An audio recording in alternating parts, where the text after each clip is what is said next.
What's up, guys? Shoot, not much, man. Y'all going to let me know how that coffee is. I ain't used that machine in quite a while. Looks all Well, I dark. could have went to the coffee shop and had coffee here faster than it took you to prepare us coffee. Well, you should have just done it then, And dummy. I cooked breakfast for everybody this morning, and you couldn't even have coffee ready for us. Y'all got When we here got before here? me. Yeah, that's the problem. You should have got here early and had We all coffee left ready. at the same time, dummy. I'm feeling better now that I'm back on the road, getting it together between making and muscle shoals. Oh, eating that cornbread. Loving on a feather bed, drinking that homegrown, writing some new songs. It won't do you wrong, Chili. This here podcast is homegrown. There's your intro. There's your intro for the day, son. Chili's got his, what are those, Mark 1 Mod A? C-37As. Oh, C-37A. Model 10. Is that your pilot glasses? You don't worry about it. Okay. All right? These are yeah. special issued. The public is not even supposed to see them. But I have such high clearance, I can kind of do whatever crap I want. Well, it's a good thing only like a couple thousand people watch our YouTube, so maybe the word won't get out. And, you know, I was wondering, you being in the Space Force and all, how do you feel about China shooting their nuclear missile into space? That's baby crap compared Okay. to what we've got. Okay. I just wanted to make sure that wasn't an actual issue because No. it seems like people are concerned about it. Oh, I mean, it's a big deal. It's high-powered missiles, but they're about 20 years behind us, so Freaking Chinese. don't worry about it. Can you see through walls with them glasses on? Brett, you got to talk into that microphone, man. Don't This even is start. Brett's Don't, first podcast. He's man. already started. look, Have you man, not- don't start this bull crap, man. No, you've already started. Have you not given him the rundown on like where to put the mic and stuff? Look, no one in this room is important. It's not important to look at anyone. It's important to talk into the microphone. Got it. Look how beautiful that sounds now. Well, go ahead and make it not fun for anybody. Hey, I want to. Don't look at nobody. You look forward when you're talking in that freaking microphone. Don't count on me for nothing. Oh man, it's good to have the crew back together, man. Hopefully one day we can hire Brett. You know, It's too high speed. For well, us. no, he gave me his price. Oh, did he? He gave me it's. I think we can maybe bring him on after he gets his house built. Oh, okay. Yeah. I think all y'all's gonna take a cut to make me fit in. Well, it'd be worth it. If we got you on the team, we'd make so much more darn money. Brett, you and Blake would be a team, right? We're all a team, but you and Blake would be a squad, and me and Chili are a squad.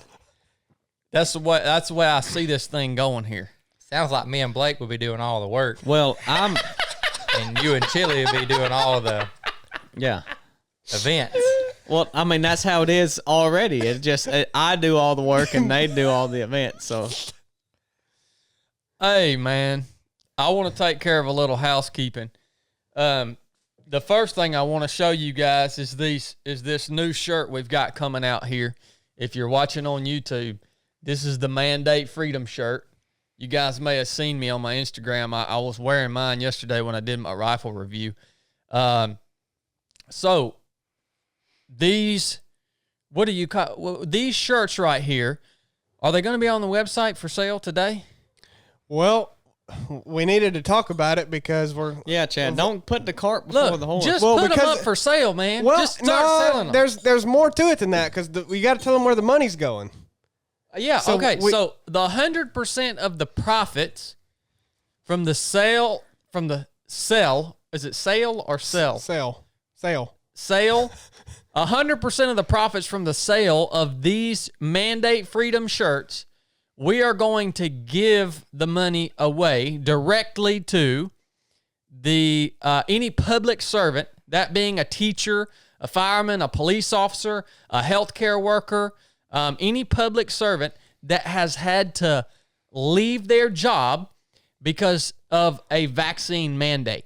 All right. And what we want to use this money for is to help those people that serve communities across the nation. We want to help those people in that transition process. They've chosen to stand their ground and not take this vaccine without informed consent.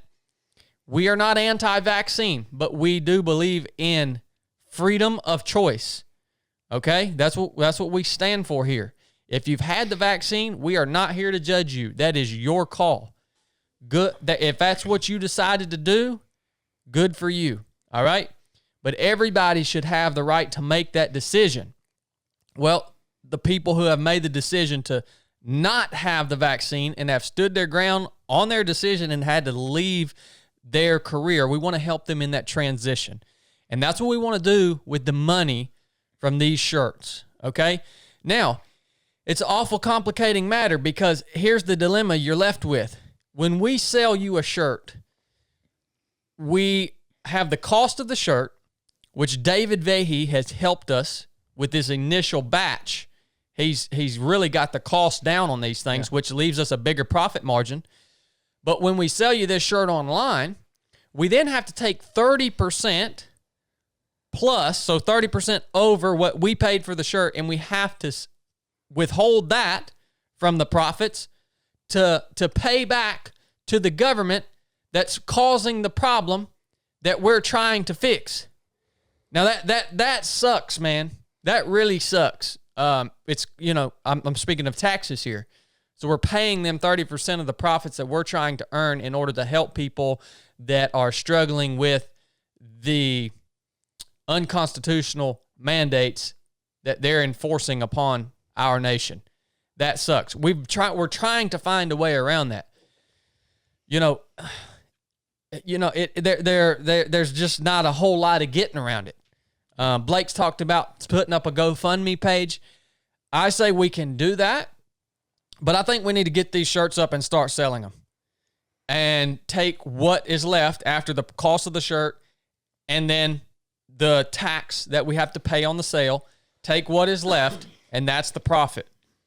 And we're going to give all that away. There's no application gateways. Look, once we get this rolling, if you're one of those people who have lost their job, reach out to us. I want to just send you a check, man. That's what I just want to send you a check. Like, okay. And then if we have the GoFundMe, I'm thinking if you guys are really adamant about this cause and you have some extra that you want to donate to this cause, you can go there and give more money. We'll let you know when we get that up and running, if that's the way we go. I'm ready to get these things up and start selling them, man, because people want them. There's just a couple problems. The GoFundMe may get taken down. We'll have to find a way to not have that happen if we go that route. And also, like the money, I mean, we've got to set up some kind of a pool somewhere to pull money from to give to these people. You know what the best? Well, yeah, I mean. So it's going to be difficult. That's what me and Blake are going to work out and how to put it on the site where we could maybe do this. But yeah, I mean, once we start selling them, we just need to have this basically an account that we pull the money from that we're going to give to people. And I want to be the first to put anything in it. I think that's what we should do. Yeah, I think the hard part is going to be discerning how to spread that money out and who gets it. And well, see, that's the easy part. Yeah, we'll just do what we can. I mean, I'm going to operate on a person's word. If somebody tells me they're struggling because they had to quit their job for the vaccine and I cut them a check for $1,000 and they're lying, they've got to deal with that. They've got to live with that, not me, right? We're going to be good stewards on our end, and I'm going to trust you people to be honest about your situation, and we want to help. Now, the ultimate way to circumvent this issue would be for you guys to send us a daggone check or cash for the price of the shirt to our P.O. box, and we'll send you a shirt to the return address. That's the ultimate. But I can't freaking advertise that, man. If you want to send a donation to, what's the P.O. box, Blake? Well, I think we're putting out a lot of premature information. Well, look, man, you got to get this rolling, man. You just got to roll with it. Well, we should probably have our business meetings out off the podcast. You can really, I agree, you got to get it out, but you can really bungle this. I mean, No, We're going to have the shirts up like- today, and if you want to buy a shirt and support it, you can, and we'll It's have... easy, guys. You guys are making this too complicated. no, you can screw this up, and it would be bad for what we're No. going to try to do it for. It's money in, you and you just give it away. That's all it is. you get money in, and then you just give it away. Yeah, Well, well, ideally, well- we would have it in, say, a GoFundMe. People would donate to there. It's not shown as income to 3 Right. of 7, so it stays in the GoFundMe account, and we distribute it out of that to the people who need it. And then we're not paying tax on income because it's not income. It just goes into that account, Right. and it's viewed in tax purposes as a personal gift. Right. which Or you is just tax send me exempt. cash. Send Well- me cash.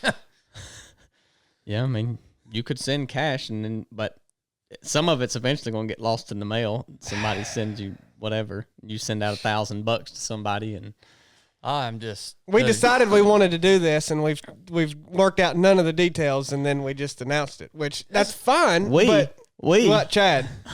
Look, man, y'all know how I operate. I'm about action. Yeah, but action without a plan sometimes would get this. You don't want to screw this up. I ain't screwing. I nothing think we up. could help a lot of people, but if you Listen. don't do it right, We're gonna help. Lord willing, we're podcast gonna help listeners, thousands. let me wrangle this in for you.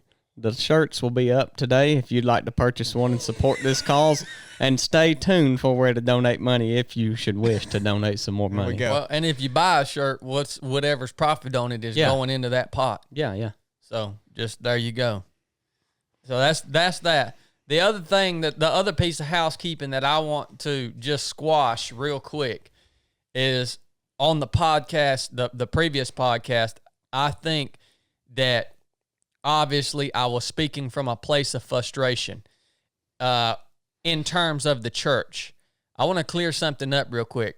I am not saying, and I am not advocating for the fact that the body of Christ should not meet as an organized group, okay? Like, it's great for the body of Christ to come together and to meet as an organized group.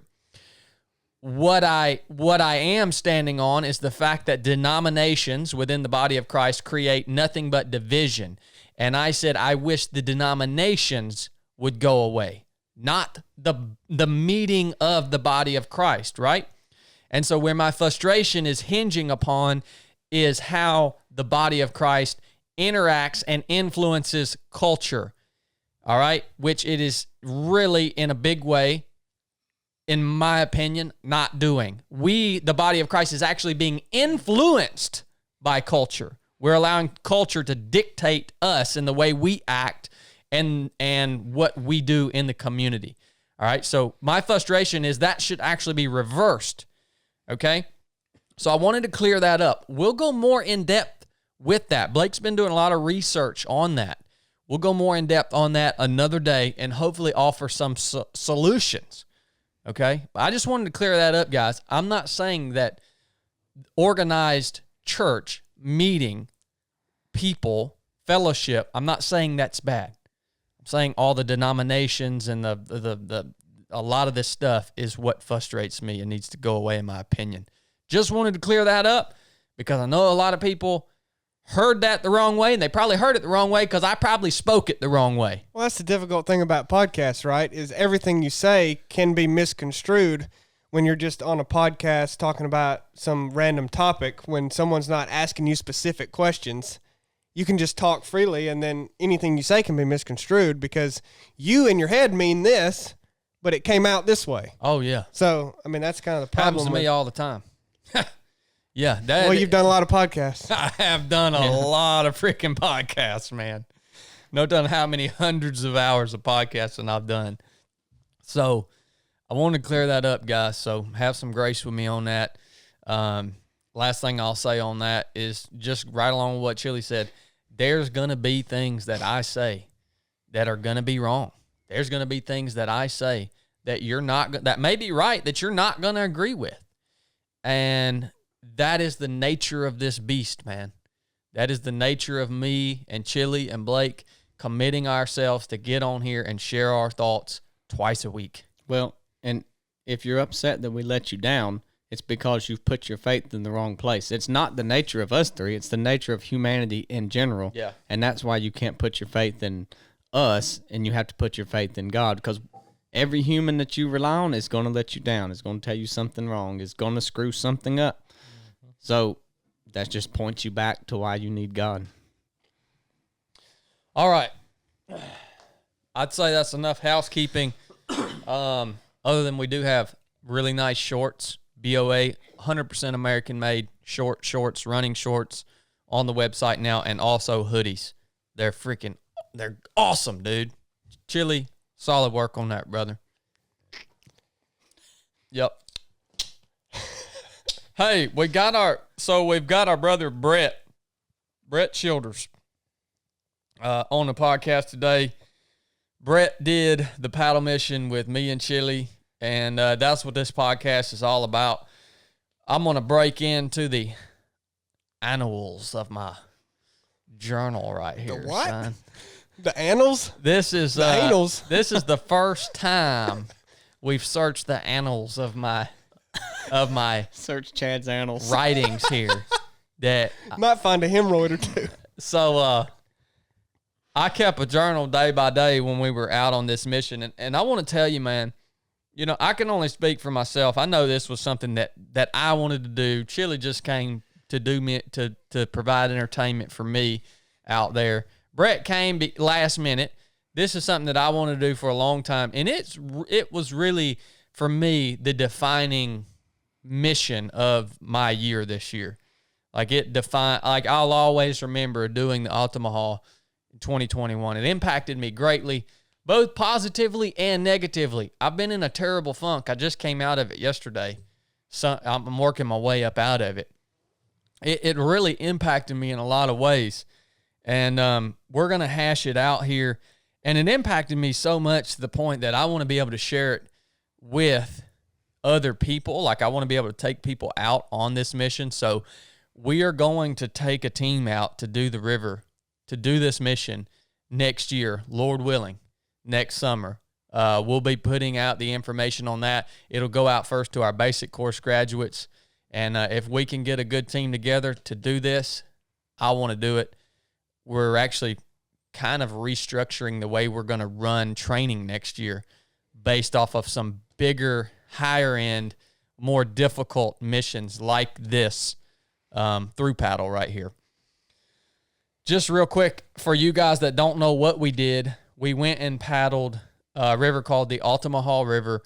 I'm going to give you a little information on it just in case you haven't been tracking on it. We ended up doing the whole thing from the headwaters to Sapelo Island, so we got some extra miles in. But here's a little bit about the Altamaha. It's formed by the confluence of the Ocmulgee and Oconee rivers. We put in on the Oconee, actually. The Altamaha is the largest free-flowing river on the East Coast, and it drains the third largest watershed.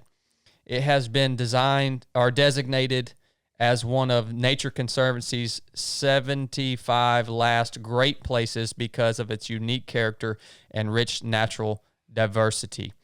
So it's a pretty special place, and this is the book right here that I love, Altamaha, A River and Its Keeper. Chili, you got to look through it a little bit. Yep. Brett, you would like to check this out now that you know what it's all about. So how did this impact you guys? I mean, good, bad? I mean, what was it? What was it to you guys, and why did you even decide to go? Because it's a big commitment. Go ahead, Brett. I think for me, it was just that amount of days away from society, away from the workflow. I mean, it was rough being away from my family, but that's a trip I've been wanting to do for a while. Not necessarily that specific trip, but a kayak camping trip in general. We do a lot of backpacking, but it's a whole different beast, you know. To me, man, it was just the sovereignty of that water, going around every bend, not knowing what's coming up, never knowing what's coming up, never knowing where we're going to camp, never knowing anything, and just kind of shooting from the hip and just figuring it out as we go. It was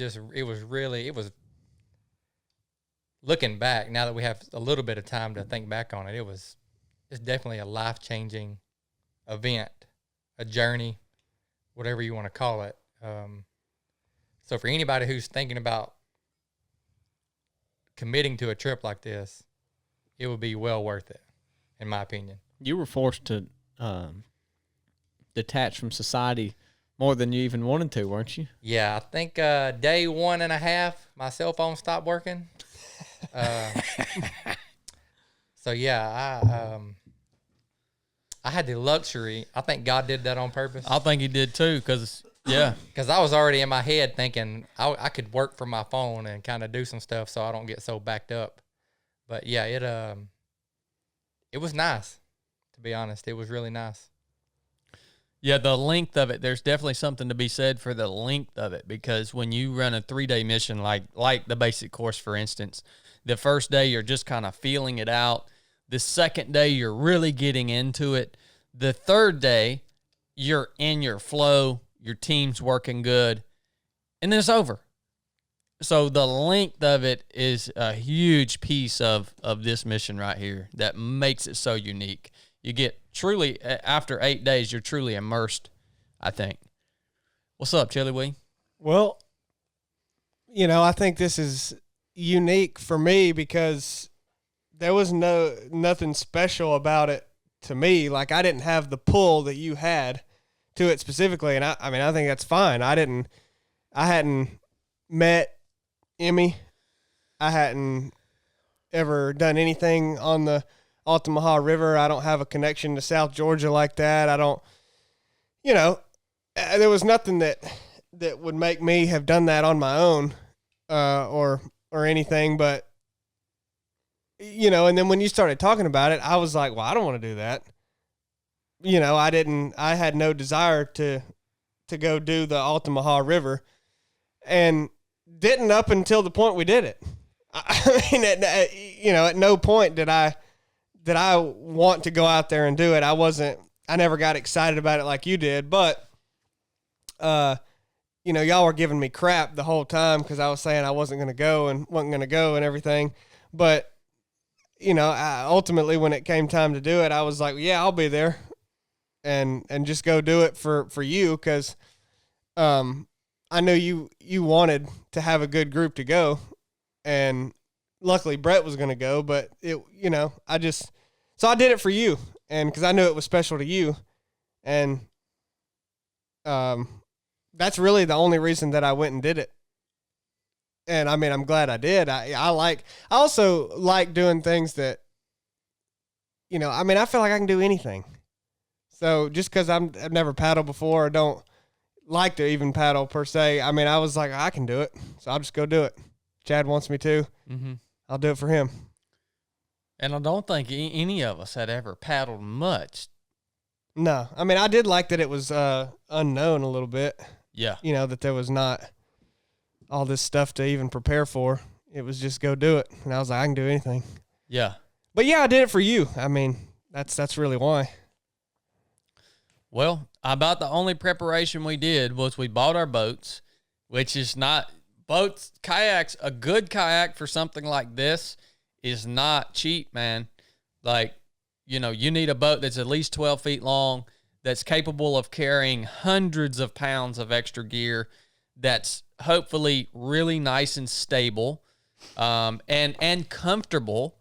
Real stable. Yeah, and you have to have a boat that can go from literally a narrow river to open ocean, because you get every single environment. You get from a narrow river to a big, wide coastal channel / water. I mean, you cross the intercoastal waterway all the way out into the open ocean, where you're in 3-4 foot chop out in the Atlantic, fighting currents and everything else. So the boat is probably the biggest investment. The gear, dry bags, coolers, and then the other piece of the preparation, which I think we nailed, was the food part, man. We ate good out there. That was one of the things. Me personally, I enjoyed this mission better than any backpacking mission I've ever done on foot. Now, it may just be because of the newness of the paddling. I mean, I get to backpack all the time, so the newness has wore off of it, right? And if I paddled like this as much as I did backpacking, it would probably even out. But, man, we nailed the food, dude. Yeah. Well, we ate good every night. every morning. Eating steak, bacon and eggs, chicken, spaghetti. You don't usually do that. Yeah, we had bacon and eggs every morning. Except for when the storm hit us. Yeah, well, except for when you wouldn't let us in your tent. Well, we'll get to that. And Blake stayed back on this one. Why'd you stay back, Blake?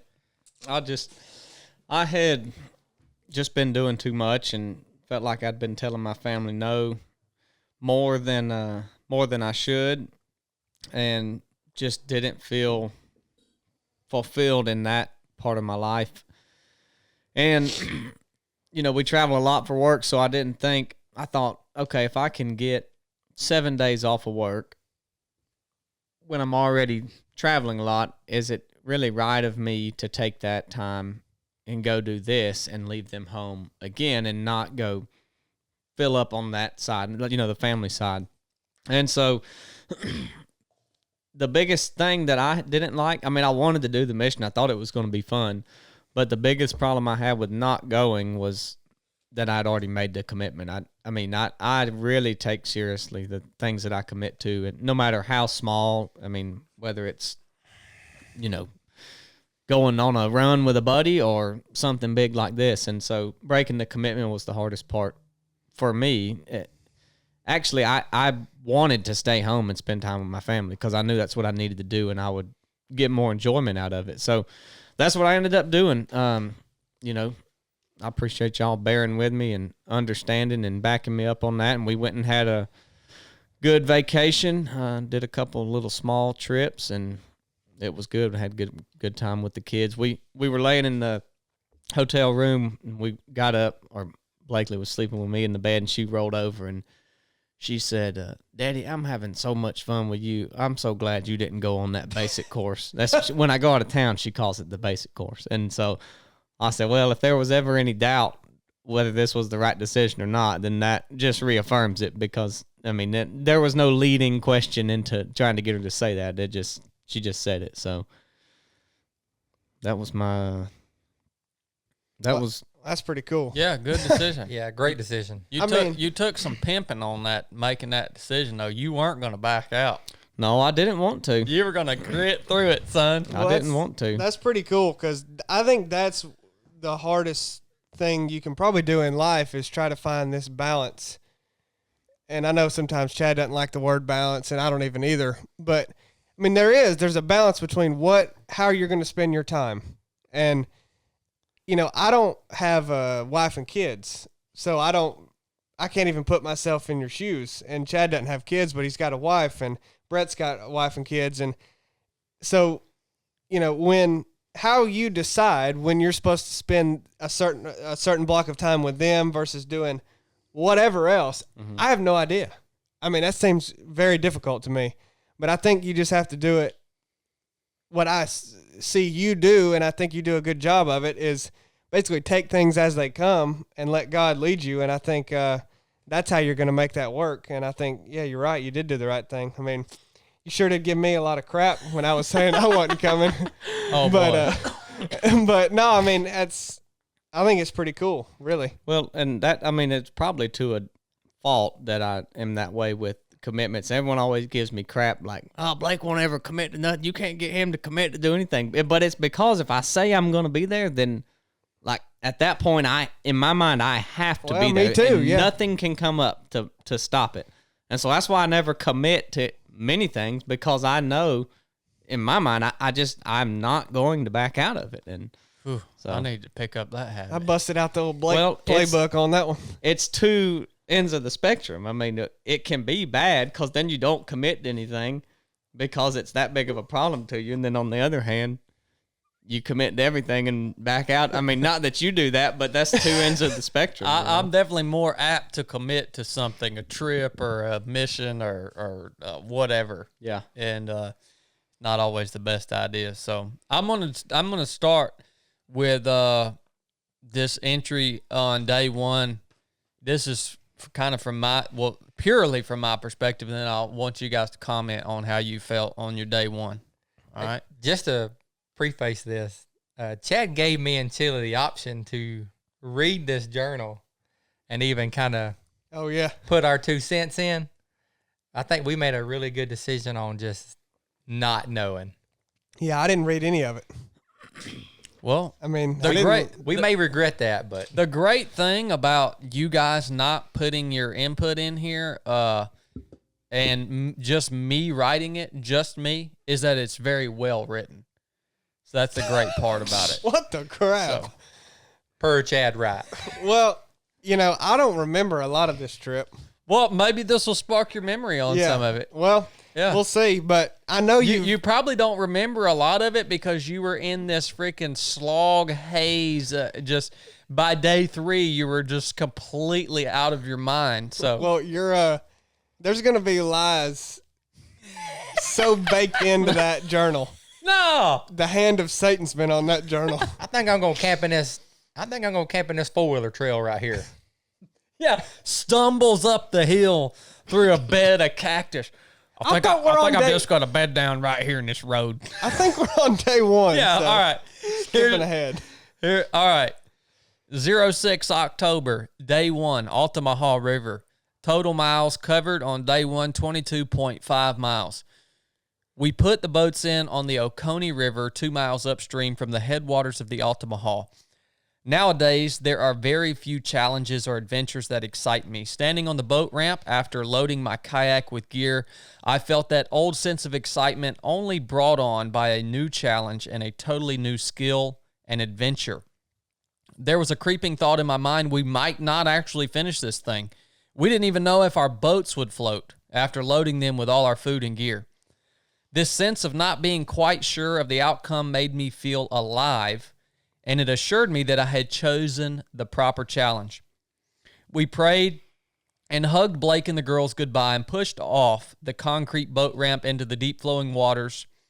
Our kayaks did not sink. Actually, they floated quite nicely in spite of the hundreds of pounds of food and gear. 2 miles of the Oconee River was just the runway to the Altamaha.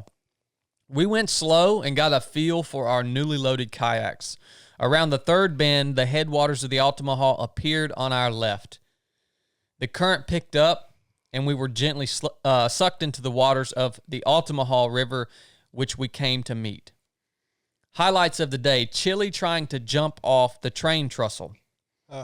Bald eagle, a reminder of Emmy. Brett breaks his fishing pole. Pouring rain and close cloud-to-ground lightning. I forgot it even rained on us the first day. Many catfish lines, seemingly abandoned. We only saw one other person on the river. The cross at the headwaters right there of the Altamaha on that far bank. I don't know if y'all remember that cross. Many mullet, baitfish, and gar, deer, and owls. Camp tonight is beautiful on the high bank of a large sandbar about 3 miles downriver of the power plant, Plant Hatch, which is a nuclear power plant. Spaghetti was for dinner. Chili got bit by many ants. Brett is fairly exhausted. And I am in my tent underneath the group tarp writing this. Temperature is hot and humid. No sleeping bag is needed. No rain since the late evening. Many spiders, river noises, and creeping things. Right in my element. Good night. I read Genesis chapter 1 on night 1. I have a very extended evening routine that Chili got to see, and that's part of it. But, for me, the most impactful part about day 1 was just the feeling when we were all there at the boat ramp. And it's like nobody really knew what was about to happen. Like, we had loaded these boats for the first time. It's not like we didn't do this the right way. Like, we didn't fully load our boats, take them down to the little pond here at the house and make sure they floated and they were balanced and they could handle all the weight. No, we just piled all the gear out, loaded the boats on the concrete boat ramp, and then here we are. We got to drag these things off into the water. We don't know if they're even going to float legitimately. And I was like, holy crap, man. Nobody really knew what to do. We didn't even know if we could distribute all the gear amongst the 3 boats. Yeah, well, amongst the 2 boats, you mean? Because Brett didn't really carry any gear. Come on, man. He definitely did. Well, he carry a couple loaves of bread in his front hatch. I can tell you right now, if you would have put the weight in my boat, half the weight that you had in your boat, Chad, The Bismarck. Wouldn't have made it. the Bismarck, the old sea ghost would have been a ghost for sure. Brett would have looked like he was just sitting on the surface of the water paddling. He would have said, "There's a good boat underneath me, guys." Yeah, the old sea ghost wasn't as quite as robust as the Bismarck. Dude, my boat was so heavy, man. I bet you had 300-400 pounds in there. I'll tell you how heavy this boat was on day one, especially because we had all the food, the ice, all the gear. It was all full. You get lighter as you go. 20 pounds of ice in there. Yeah, and my boat was so full. You know, in the bottom of the sit-atop kayaks, you have the little holes. You know, Drain holes? Yeah, the drain holes, and the water was literally level with the top of those drain holes. So if I would have had any more weight, water would have been flooding into the deck of my boat. Well, when we unloaded it, it had reverse shape. It had now started. The bow was in the top of the boat as opposed to the bottom, so it must have reversed it. So I mean, y'all remember where we camped night one, Yeah, right? you talked about it being beautiful. That stuck out to me because by the end of it, that was that wasn't even a good spot. I mean, the night one ranks pretty low. Well, yeah, I mean, I remember watching the sunset, you know, out there in front of us. And that was a beautiful. See, the beginning of the river with those big wide sweeping turns and all the sandbars. I like that better. And we were also, I think we were camped right where another river flooded was coming into. So we were camped at an intersection. That was a pretty spot, but the steam off of that plant hatch remember, it was blocking the sunset. Yeah. You remember? And I thought it was clouds at first, but it wasn't. It was the steam. And I was reading about Plant Hatch in here, that nuclear power plant, and they actually pull so much water out of the river, it's affecting the flow of the river because they're pulling all this water out and none of it goes back into the river. It all goes into the air as steam. So, you know, big problem, man. But I just wonder how much different the river would have looked. Because, you know, when we talked to that lady at one of those camp stores, she said it was up, 4 foot? there was, I mean, in my opinion, there were tons of little sand beaches everywhere on the first 5 days at least. Mm-hmm. So I just wonder how much different the river would have looked if the water was 4 foot lower. It would have looked totally different. That's why I'm pumped about next year when we run the mission. We're going to do it at a different time of year to see how much different it looks. So, You think it'll be lower or higher? well, I think it'll be probably lower. Usually, you know, early to midsummer, it's going to be dry more so than October. October's generally you get the hurricanes and stuff. You know, August, September, October, and it's generally a fairly wet month. So, I mean, that's a good thing as far as places to stop. yeah. But that river's affected by so many different things, I think, other than just rain. I'm pretty sure they release water in the Oconee and the Ogeechee or whatever the other river is that feeds it. So if they're releasing water from a dam or something way upstream that's not even on the Altamaha, but one of the rivers that feeds the Altamaha, it's going to affect the levels. But how did y'all feel, man, standing on that concrete boat ramp?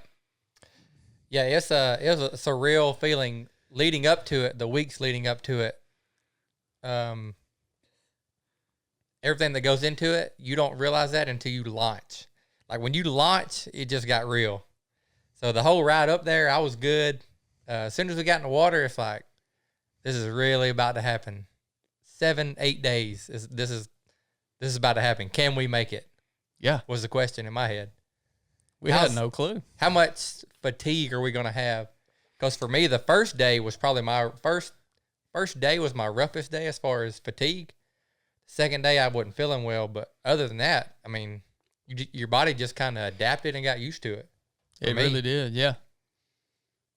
Yeah, I hadn't thought about nothing at any point during the lead up, and then nothing really changed when we started. So I was just standing there on the concrete on a little boat ramp and just was like, well, it's just like any other day. So talk through your your decision to jump off of a train trestle, probably, I would say that trestle was what, 30, 40 feet above the surface? I'm curious how deep the water was there. If I would have broke my legs if I had done that. Maybe I would have. I don't know.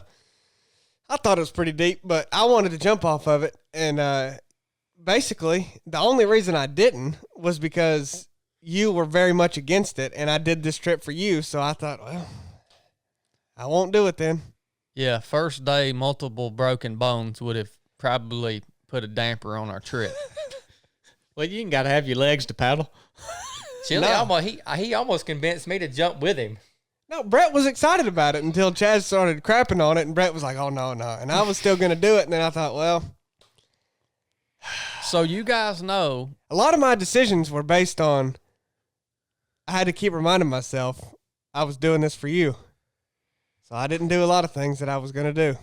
Well, we were practicing there, and I was hoping you were going to mention operational risk management, because operational risk management, it means when you embark on a mission, you identify the risks. You don't take any unneeded risk. Like when you do something like this, there's risk involved that you have to accept, but you don't take unneeded risk just because. Just Like jumping off a train just, trestle. just Well, for the sake of a You do that thrill. for fun, though. Yeah. And this mission was fun, but then you go back and forth sometimes between when it's fun and when it's, you got to have operational risk management and awareness. Yeah. And Well- that was the river not deceiving? You would be paddling through some places that you thought, man, I'm in some deep water here. And you'd like stick your paddle in the water and it'd be like 6 inches deep. Oh, I ain't saying I wouldn't have broke something, but I would have done it anyway. I think in a different situation where we knew the river better, we would have definitely jumped. I would have done it if he hadn't told me not to, and I wasn't doing it for him. Oh, you were already on the bank, ready to climb up there. Very few people out. Only saw one person, and that was when we crossed under the road. I think we had a road crossing right before the plant or something. We saw one person.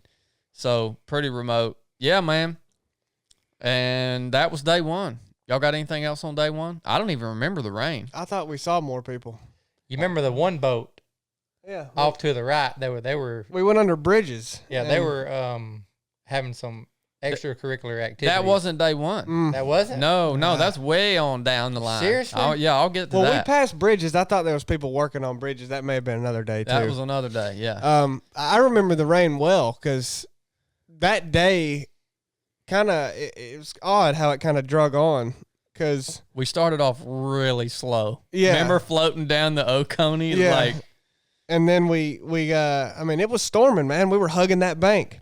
Remember the river got real wide and it was lightning a lot. And I think you put on your rain jacket and you were thinking like maybe we shouldn't be paddling. And I just was pressing on and I about ran into the trees several times on the left because we were hugging the bank so close. Then we kind of slowed down and would go, and then it cleared up. got nice. Yeah. Yeah. It got nice that evening. It was at least nice part of every day. Yeah. We remember the drive up, we went through some terrible Oh, yeah. storms. Gosh, I mean, we it was, did. you couldn't even see. The visibility was 20 foot Yeah. driving 70. So I think us with that already happening, and then when we got there, it was actually the weather was nice. Mm-hmm. It cleared up, and we were like, oh, this is gonna be nice, and then it did hit us late on. Yep. Y'all ready to move to day two? Yep. All right. Day two. You haven't lied too bad yet. October 7th. Total mileage on day two was 25.5 miles. That's another thing. We did not even know what it felt like to cover 20 miles paddling.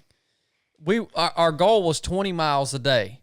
We learned that doesn't always work out, right? Sometimes you need to go a little more. Sometimes you have to go a little more. Sometimes you need to go a little less. But when you hit 20 miles on the river, in the boats that we were in, loaded down the way they were loaded down, in that specific river with the amount of flow that we had, when you hit 20 miles, you were pretty much ready to pull up and and bed. You could go further. I think if we really wanted to just make this just a kick in the butt, you could cover 30 to 40 miles a day if you just hunkered down and went daylight to dark. But 20 miles is a good, comfortable place to be where you're still having fun and you're tired enough that you're ready to eat some dinner and go to bed. With the right boat. Yeah. Yeah, that's true. Yeah, you got to. The Sea Ghost was done at 20. The Sea Ghost was actually faster than the Jackson kayaks. That's what I think. Well, they didn't have the weight Yeah. that those other kayaks had in it. But this joker, if he wanted to pull off and leave us, he could run off and leave us. Well, that's the thing. I don't know. There's the boat, and then there's the person paddling. I mean, I had a nice boat that was probably pretty fast, but I sucked. You are a terrible paddler, dude. So I think Brett's pretty good at it, and he probably had an inferior boat. But Well, the good thing about your boat, Chili, is you can't put much in it, so you can say, "Man, this is all I can hold." no, I you can put a good bit in that. Can you? Oh, yeah. I'd say at the start, Chad's like got heavier as we went, and mine got lighter. But at the start, mine was the water was doing the same thing in the drain holes as his. I mean, it was at the top. You can get when Chili's in a kayak, anything you have on his kayak, it has to be disposable. No, it has to be in storage Yeah. Be clipped in. with lids over it, or it's got to be tied down with multiple straps. So that was the perfect boat for him because most of his gear was in the dry hold in the front and back. So 25.5 miles on day 2. Day started off slow after bacon and eggs in camp for breakfast. We got on the water shortly after 9 o'clock. That was generally our schedule. The flow was good on the river all morning, pretty narrow with sweeping turns and big sandbars. Very little paddling was needed to stay moving, so we mainly fished along the edges of the structure on the banks. I caught the first bass early. Bassmaster, son. We can't all catch bass, so Brett caught 2 bluegill. With a broken rod. With a broken rod. So we caught 3 fish on day 2. Plenty of osprey, blue herring, owls, and some waterfowl. Bait fish seemed plentiful on the river, and the river looked in pristine condition other than the many ropes hanging from limbs used to catch catfish, I assume. At the 20th mile mark, we were ready to make camp, but we found ourselves on a section of river for the first time today with a large group of houses on the right bank. Of course, the air was polluted with noise that humans make, mainly a lawnmower and a few ATVs on that sandbar out there, you remember? There was a nice sandbar on the left bank facing the river houses, but we didn't come here to see and hear people, so we pressed on, only to see the third road crossing come into view. So we pass all these houses. We're over our 20-mile mark, and here we are at one of the few road crossings, and you can, again, hear the traffic. More noise and ugly man-made structure. This time in the form of a highway crossing the Altamaha. We keep pressing forward, far exceeding our daily mileage in search of some natural environment. As we cross under the bridge, we smell marijuana, and we turn to our right to see a small boat anchored under the bridge in the bushes where the boat passengers were smoking weed. I was hit hard with a deep emotional thought that wherever humans are gathered, generally destruction, misery, and immorality will be there with them. I have come to despise any area of concentrated human activity, and the contrast is extra stark here on the river. Just past the bridge, the Altamaha changes drastically. It becomes wide and deep and slow-moving with large bluffs on the right bank and big hardwood timber growing right to the edge of the steep banks on the left side. The water itself also changes here, taking on a darker complexion with lots of scattered foam. I'm assuming the foam has something to do with the pollution from the housing and roadway. You remember that stuff, Chili? Yeah, I kept stabbing at it. Yeah. There is no suitable camping here. Dry land on both banks, is either slick mud or swamp and dense hardwood forest.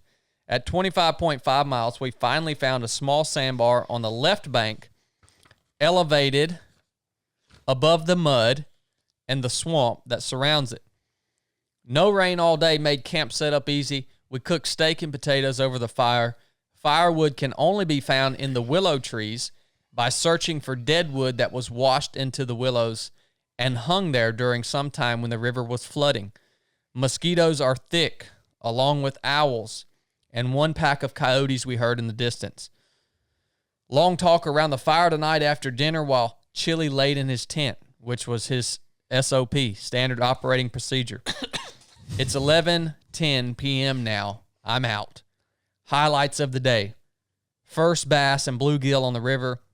Chili flipped his kayak at mile 19 and fell into the river on the sandbar at camp. No rain and campfire talk at dinner. Those were the highlights of my day. You guys remember that sandbar? It was totally surrounded by swamp. Yeah, wasn't that the one where thin it looked strip like of sand? The alligator slide. It was elevated and it looked like alligators had slid off. Yeah. It looked like that. Something had slid off of it. Yeah. Yep. Is that where you was worried that one was going to get you? Oh, yeah. Oh, Brett was worried about it. That was a rough day for me. I woke up that morning with a migraine. So I've listened to enough of these podcasts to know to not give my pain a voice. And then I didn't want to bring the morale down with the guys either. So I can deal with a headache. I'm used to it by now. Yeah. So I was a little behind. About mile 20, I slowed. And it just seemed like we were never going to find somewhere to camp. You would come around a curve and it would be a long straightaway. And you're like, God, we got to go all this way. And then See like 2 miles. yeah, and then hopefully there's a camping spot up there. But yeah, I was looking forward to those steaks and potatoes, and I don't even think I took probably 3-4 bites of my steak. I know. it just wasn't in me that day for Well, sure. probably what you don't know, Brett, is yes, you had lost your appetite. And we got on that sandbar, and I remember you sitting in your chair, and you finally knew the day was over, and you said, "Let's just sit a while, man." And then you told us your head was hurting you, and you were kind of just doing your thing while I was cooking the steaks over the fire there. I was the cook. Chili was the garbage man and the dishwasher. Head of security. And head of security. Brett, what were you? The bluegill fisherman? You know, I think I was put on this trip to fill the gap between you and Chili. Okay, Brett was the mediator. Yeah. Yep, Brett was the mediator. All right. I'm cooking these steaks over the fire, and the steaks are almost done. And I accidentally flipped one of the steaks off the griddle into the sand. And so I picked the steak up, and Chili has his little water filter, his little Catadine filter, and he's like, "Hey, bring it over here." And he just squirts the steak off, right? And he's like, "Oh, it'll be fine. I'll eat that one." And so I throw it back on the thing. Well, we get our steaks, right? Me and Chili, we're eating. Brett comes up to get his steak, and which one's left? The one that got flipped off into the sand. I didn't know. I didn't know which one was left. So Brett starts digging into the steak. And let me tell you, when you drop food in the sand, I don't care how well you wash it off, it's going to still have sand in it. So as Brett's eating his steak back there, he eats a few bites of it. And then, not only was he not feeling good, but he's like, "Does any of y'all want the rest of this steak? It's a little sandy, but it's still good." So not only was it full of sand, y'all washed all the seasoning that might have been on it off with the water. Oh, yeah. I didn't. I thought I got that one. No, That was my intention. That's why I said that. I was gonna eat that one, but I'm glad I got that one because I couldn't eat that much anyway. So yeah, would you have ate it if it wasn't No. sandy? not probably the same amount. Oh, okay. Well, But I think y'all would have ate the rest of it if instead it wasn't of sandy. yeah. Instead of I think I'm good. I think I'm full now. Well, I didn't know that. I thought I got the sandy one. Mine had a little grit in it too, but I didn't even get any potatoes that night. I know. And they looked so good too. But what'd you drink? Like 7 liters of water right before bed? Oh yeah. Yeah. Because I was a little dehydrated too. That was one of the biggest challenges of this versus backpacking is when you're in the water, surrounded by water, your heart rate is generally staying pretty low. You're not sweating a lot. It's hard to remember to drink enough water. So I had a headache waking up that morning too. I took some naproxen and mine went away, but I knew what mine was from. It was from dehydration. And I figured Brett was probably, if I was dehydrated, Brett was probably a little dehydrated too, because it's hard to remember to drink enough water throughout the day. And that joker slammed like 7 liters of water right before bed, man. And he was getting up and peeing, I think, all night. Well, y'all showed me the trick, how to pee. Oh, yeah, you don't get out of your tent and pee. Your vestibule. Well, sometimes you need to. Yeah. Sometimes you end up peeing in your face when you're not experienced at peeing out your vestibule. Pee in your You face. pee in your face. You got a lot of pee on you on that trip. Yeah. You know, the thing I remember about that night was I had that massive, what was it, 3-4 pound bluegill tied to my boat. That biggest bluegill I've ever 4 saw. pound Oh, bluegill? it was a monster. It was dude. a monster. I think that, I might I think have it was hooked the size of that soundboard. It might have been that one that I hooked that broke my pole. It was a slab. Speaking of pee, I got to pee. Y'all keep going. So I had this thing. I made a makeshift stringer from rope I had in the boat. So I just, I kept the fish alive and I just stuck it through his gill and out of his mouth and just tied it to my boat and just drug it. We ended up dragging that fish for 2 days. Yeah, it was stupid. Chad wanted to use his for catfish catfishing. bait. So when we got there, the first thing we saw on that little campground or campsite was where it looked like an alligator had slid off. You could see the handprints and you could see the belly slide. So in my mind, I'm thinking this joker's coming back. So I got the fish and I just stuck a little stob in the ground and put the fish in the water so it could stay alive. It was dead as a hammer. I think at that point it may have been still alive. But about 2 o'clock that morning, we heard did y'all hear that too, or was it just me? Oh, I heard it. I didn't. It was almost like it's almost like an alligator. In my mind, it was just giant alligator just grabbed onto this fish and tugged on it. And when it realized it had a string hooked up to it, it took off. I think you just heard things. If head of security didn't hear it, it didn't happen. But when we got up that next morning, there was definitely bite marks on the bluegill. Yeah, I'm thinking it was probably a gar. It was something. Yeah. Something big. So all night I'm thinking in my head, I got my 9 just right beside my head. That way, if something comes over, I know exactly where it's at.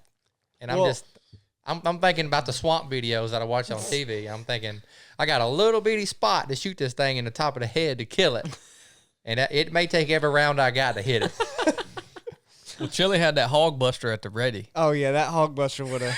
I was gonna put that right on his head. One of them will hit it. Well, that thing ain't much use no more. That thing's probably seized up from Yeah. all the rust. Oh, it's rusted up good. Yeah, man. but day 2 it was ready. No, my day 2, I started really noticing the owls. Like that just stuck out to me. I'd never heard anything like it. I love hearing owls, and I've never heard them like that. It was every 5 seconds you just hear. And sometimes you didn't know if it was an owl or if it was Chad calling back to him. But no, I don't know. I just sit there and got quiet, and I just loved hearing that. That was one of my favorite things from the whole trip. And they really started setting in on day 2, and he made a comment about me. The piss mishap. We'll get to that later. That was like day 4. Well, I want to hear about you flipping your boat over. Dude. I'll get to that. But also, that came first in the timeline here. So when I flipped my boat over, the first day we were in real shallow water, slow moving water. It was pretty deep in, wasn't it? 18 miles in. Yeah, I wrote it. 19 miles. Okay. That was the first day? Second day. Second day. So we're pretty deep in. Not quite to we decided we were going to camp at 20, so we hadn't even gotten to those houses yet. And we were just it was a good spot of the river, and I had stood up. Everything that happened to me on this trip was from peeing, taking a piss. I stood up to take a piss, which was difficult because that boat, I don't think it could be more stable, but it's not like it's unstable. But it was a little, you know. And so I stood up and I got my feet spread wide to try to balance, and I turned my body to pee off the side. And when I did that, my right foot came up, so all the weight, you know, is on the left side of the boat. And so I quickly, you know, do some kind of unathletic maneuver to readjust. And when I did, I fell down onto the left side of the boat, and the whole boat flipped. And I fell out, and no, this is the second one. I'm describing the second time I flipped. Because the first time I flipped, I was reaching for my glasses. Reaching for your sunglasses. Daggone it. I can't even remember what happened. Okay. That was a preview of the second time I flipped. The first time I flipped, I'm sitting down, and I had my glasses up on the top of my head, and I'm paddling, and I don't know what happened. I turned my head real fast, and they flung off and went into the water. So they're within arm's reach, and I reached down, and the boat's really tipping as I'm reaching because I shifted all the weight over to reach for it, and they were just out of my reach, and they were falling down fast, and I could see them sinking, so I lunged to grab them. Still missed them, but at that time, I fell out of the boat, and because I drug my legs with me, it flipped the boat, and then I got my glasses, luckily, and then at this point, this one, it was shallow, so I was standing.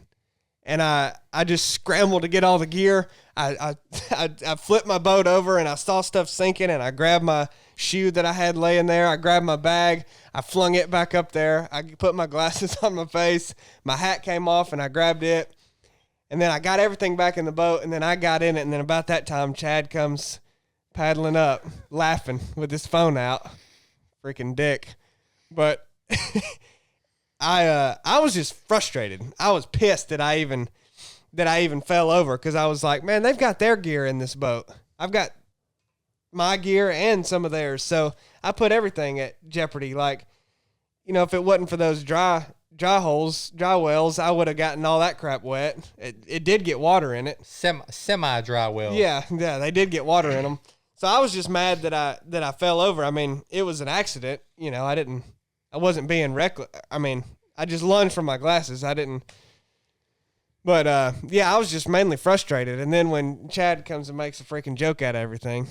I mean, you can say you were being reckless, Chili. I mean, you generally live recklessly. No, yeah. I'm not afraid to say when I'm being reckless. I wasn't really being crazy. Just inexperienced. Well, I reached for my glasses. I mean, I wasn't doing anything crazy there. You didn't get to see that one, did you, Chad? No, I just heard you talking about it. I came up and saw the aftermath. So I was in front of Chili, and I heard him hit the water, and I turned around and I looked at him. I was like, was you just wanting to go for a swim? Like, what happened? About lost my glasses. Well, I've already given him a preview of the second one. I wasn't really being reckless there either, because I was already upset that I had fell in once, so I definitely wasn't trying to do it again. That second one was rough. The first one wasn't too rough. Yeah, we'll get to that one later. But I mean, you ought to see how mad Chili would get when all his gear would get wet. When he would flip his boat and all his personal gear, his sleep system, his sleeping bag, his tent, everything would be soaking wet, because a hyperlight bag is not waterproof. It's water resistant. We learned that in a big way on the river. We learned that backpacking too, in a heavy rain. Through it. Yeah, it is not waterproof. So when all his mess would get wet, all he would be concerned about the rest of the day would be getting to camp and drying his stuff out. It drove him crazy that his gear was wet. And I don't think there's a single night that we camped that Chili didn't ask me, Chad, do you think that this ground was going to put a hole in the bottom of my tent? Oh, yeah. There ain't a single night that he did not ask me that, because he didn't have a footprint. A couple nights on the sand, I didn't worry about it. He'd say, Chad, do you think this is going to put a hole in my tent? I'm like, I don't know. Probably not. Like, it all depends. I mean, what are you going to pitch your tent on, you know? What's the alternative if it is going to put a hole in it? Yeah. I just wouldn't set it up. Chili was definitely getting frustrated. He would be a mile ahead of me and Chad because he's wanting to get to camp. Me and Chad's back there fishing. You know, we're utilizing our fishing poles that we have. Yeah, well, I never fished much. I don't know why I don't. Well, once you realized that you were a terrible fisherman, I think you gave up on it. Well, that's pretty much how it always goes with me in fishing. I like to fish, kind of, but he lost his weapon, his favorite spoon. Oh. Was that day 2? Oh, yeah, what the crap? I don't know how that even. He had a fishing lure. He said it was like 30 years old. Yeah. A silver, just a spoon. And boy, he was so excited about fishing with this he thing. He spoke very highly of this I thought lure. that river was going to be good for it. He casts this thing like 3 times and snags it and loses it. So Pissed. yeah, man. Let's move on to day 3 here. Day 2 was awesome. Again, stark contrast between the river and its natural environment and the few times on the river where you come across either a power plant or a bridge or a small group of houses. It's just a stark contrast. I will say, anything that happened to me that you thought was funny, that you want me to tell on this podcast, I'm not going to tell it in a funny way because I don't remember it as funny. So if you want to tell a funny story, you're going to have to tell it. Because all this crap that happened to me, I didn't think was freaking funny. Yeah. I didn't think falling in was funny. You did. I do want you to hit on a couple things, too, about us as a group from day 1 all the way to day 7 or 8, how we, as far as our task and camp setup, camp takedown, getting the food ready, as far as how I know the first couple of days was pretty rough. Nobody knew what to do. And then we kind of developed as a team and kind of knew what to do. There was no talking. Everybody knew what to do. Yep. Yeah, I mean, I think you're exactly right. The first, we're used, me and Blake are used to working that way because we worked that way in the basic course. We understand the dynamics of a team in the backcountry and who does what and who needs to do what. We didn't establish that, which is my style. You know, we don't have that talk beforehand. I would rather just go and for it to take a few days for people to fall into the roles and responsibilities where they could serve the team the best. But I remember a specific conversation I had with Chili because he had ticked me off about something. And I said, Chili, our ultimate objective here as a team is for us to be able to pull into our campsite for the night and for none of us to have to say a single word to each other and for things to just happen. And so that's what we were striving for and eventually reached definitely by the latter end of the trip. But first, it was kind of me directing all the pieces, which was very, because I had a way in my mind that I wanted camp to work. Yeah, and you didn't say that before. Yeah, I didn't share it with anybody. So you can't get frustrated when you don't say what the objective is. Well, I can get frustrated. I can't necessarily get justifiably frustrated. That's what I mean. But you know that was just what happened, and so you could have set up camp 10 different ways, but I had a way in my head that I wanted it to work, so I would kind of move the pieces around, you know. Well, I think people definitely camp different. Some people this is really my first time on an extended trip with you to do like, and I had never done any kind of group camping as far as, hey, we're going to have a group meal. We're going to do this. We're all going to cook together. Like when we backpack, we just kind of we carry our own stuff. Everybody's got their own jet boil or whatever they're using and everybody does their own thing. So for me, this was my first time of actually having to set up as a group. Everybody's got to figure it out. And in my mind, I'm thinking, well, I need to see how Chad operates. I need to see how he wants, because some people like to do it all themselves, which isn't good. So I think from the first 2 days, and then after I heard that conversation with you and Chili, so in my mind, I'm like, all right, I got to kick this up a notch. So, you know, we start doing extra things and doing more than I had been doing. Well, I mean, yeah, how are we supposed to know we weren't supposed to say anything if he didn't tell us we're not supposed to say anything? How do you like the team dynamic in the backcountry versus just the individual go to your tent? Because there's 2 different styles, you know? Right. I think for an extended trip, the group thing is perfect. I think for like a 2 or 3 day backpacking trip, just carry your own stuff. Don't make everything more difficult than it is. Yeah. But I think with the way that we were eating, the types of foods we were eating, the meals that we were putting together, you almost needed a whole group to do it. Yeah, and we had so much gear too. Yeah. Remember how we had to offload all the gear And every evening? You can't do all that on a backpacking trip No. unless you got tons of people coming with you to help carry gear. Yeah. So Yeah, I think the team dynamic on the paddle trip was 100% necessary. If we would have tried to just say, okay, we wouldn't have ate as good. We would have got fucked. You need help with your boats. You need help with the gear. You need help making decisions, the whole 9 yards. And I think for people looking to do a kayak camping trip, you can definitely be out in the woods and be more luxurious. You can carry extra things that you would never carry Oh, yeah. on your back while you're backpacking. That cast iron skillet was on point, son. Yeah, the cast iron skillet was probably the star of the show. By day 6, you couldn't have got glue to stick to that thing, son. I'm talking about that son of a gun was seasoned. And that's unfortunate for Chili. Old Picker over there. Oh, yeah. There wasn't nothing stick to that thing by about day 5, day 6. But you got to have a Bismarck to carry it, don't you? Yes, you do. We got a Bismarck, son. That Jackson you pick is set up perfect for that type of mission. All right, let's move on to day 3. And yeah, man, y'all, anything that comes up in your mind, we don't have to stick to just what I write down here. I try to add a lot in this journal. I tried to add a lot of things about the river. Where was I seeing bait fish? What kind of birds was I seeing? All this and that. So, day 3, 08 October, 17 miles on day 3. We intentionally said, okay, we banked some miles, not on purpose, but because we had to move further than we thought we were going to have to move on day 2. We've got 5.5 miles banked. Well, more than that, because I think we got 22 on day 1. So, which ended up only being 20 because 2 of that was on. So we nailed it day 1. Day 2, we banked 5.5 miles. Day 3, 17 total miles.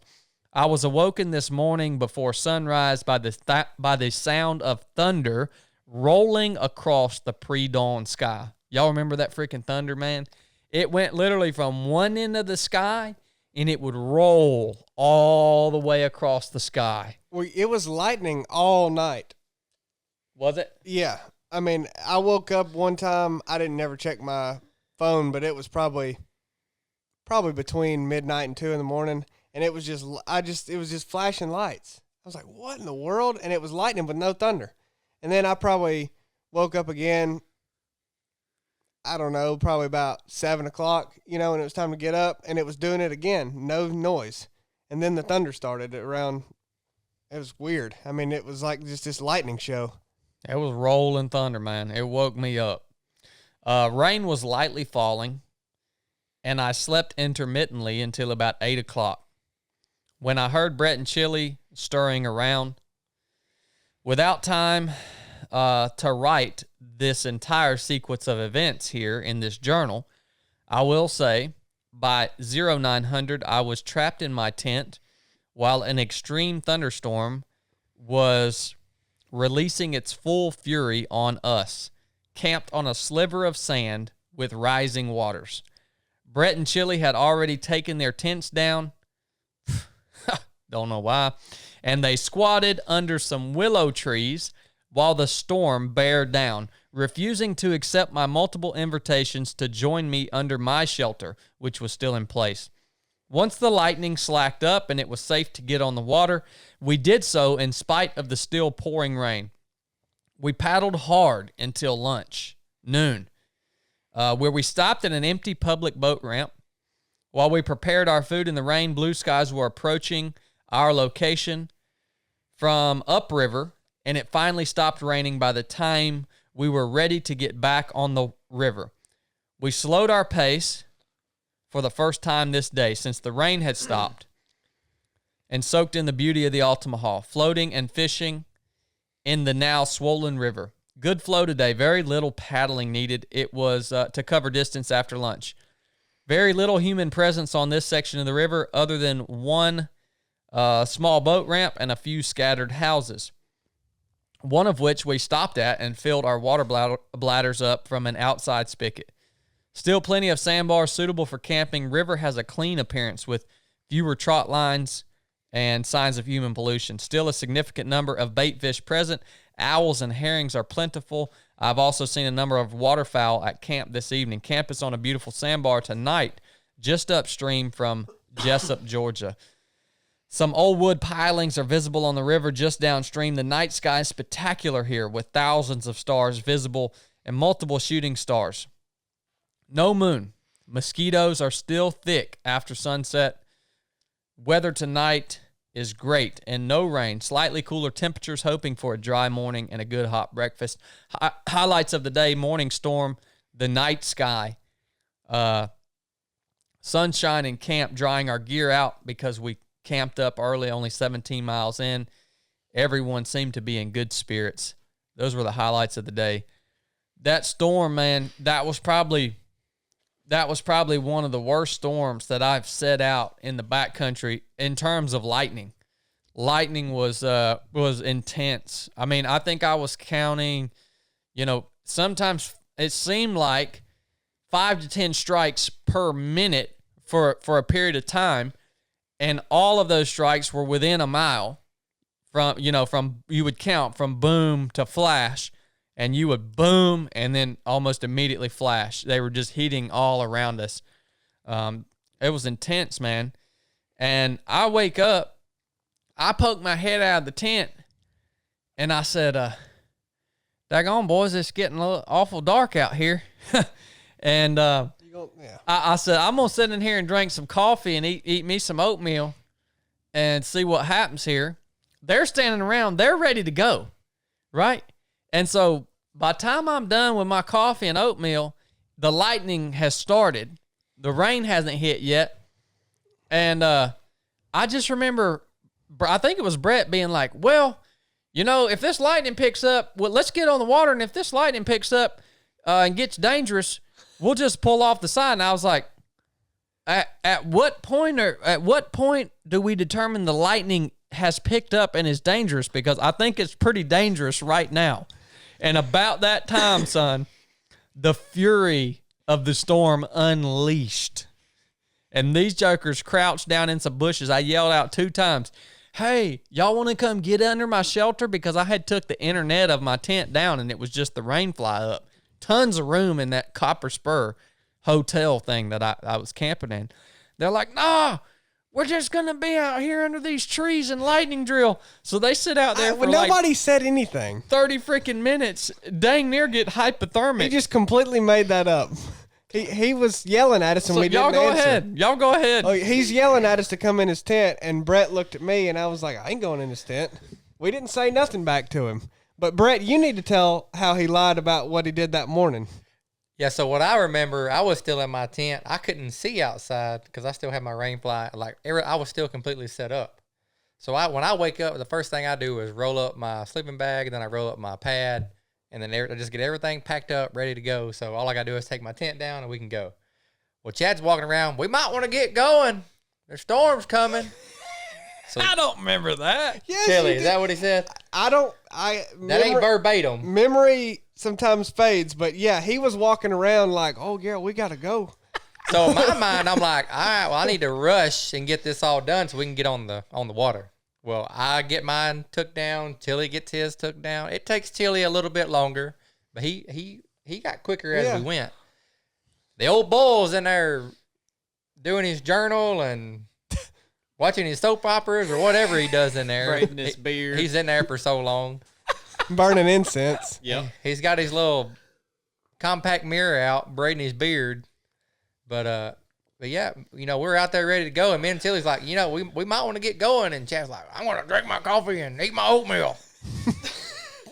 30 minutes later, the storm hits. I mean, listen, he acted like this was some kind of a lesson for us. I knew it was coming. Like the last thing is to take your shelter down. No, the last thing you should do is let you get all your crap done. And then we can take ours down, because you were going to decide when we left or not. So that was the mistake. I took my shelter down at a fine time, because me and Brett could have got on the river and probably made it to that boat ramp and before the storm hit, and then got off the side there. No, but we had to leave when you were ready. So when we took ours down and you weren't ready, well, then we got freaking hit with the storm. It wasn't even that bad. You were over there yelling, "Hey, I've got room in the vestibule of this tent," and I was like, "I ain't getting in this freaking tent." And so we just, it was bad. so I just stood there under a tree and let the rain soak us. The only thing that would have made that storm worse is a tornado. That would have made it worse. It wasn't that bad. So from that day forward, don't take your tents down until the old bull takes his down. Look, Well, no, he worded it like, "Don't take it down." That should be the last thing you take down. Not necessarily. You just have to make sure you take yours down after he takes his down I want when he's running the show. Well, yeah, I mean, I want to let y'all know I am trained, highly trained in the backcountry. I have a sense of the environment, the weather, the wildlife.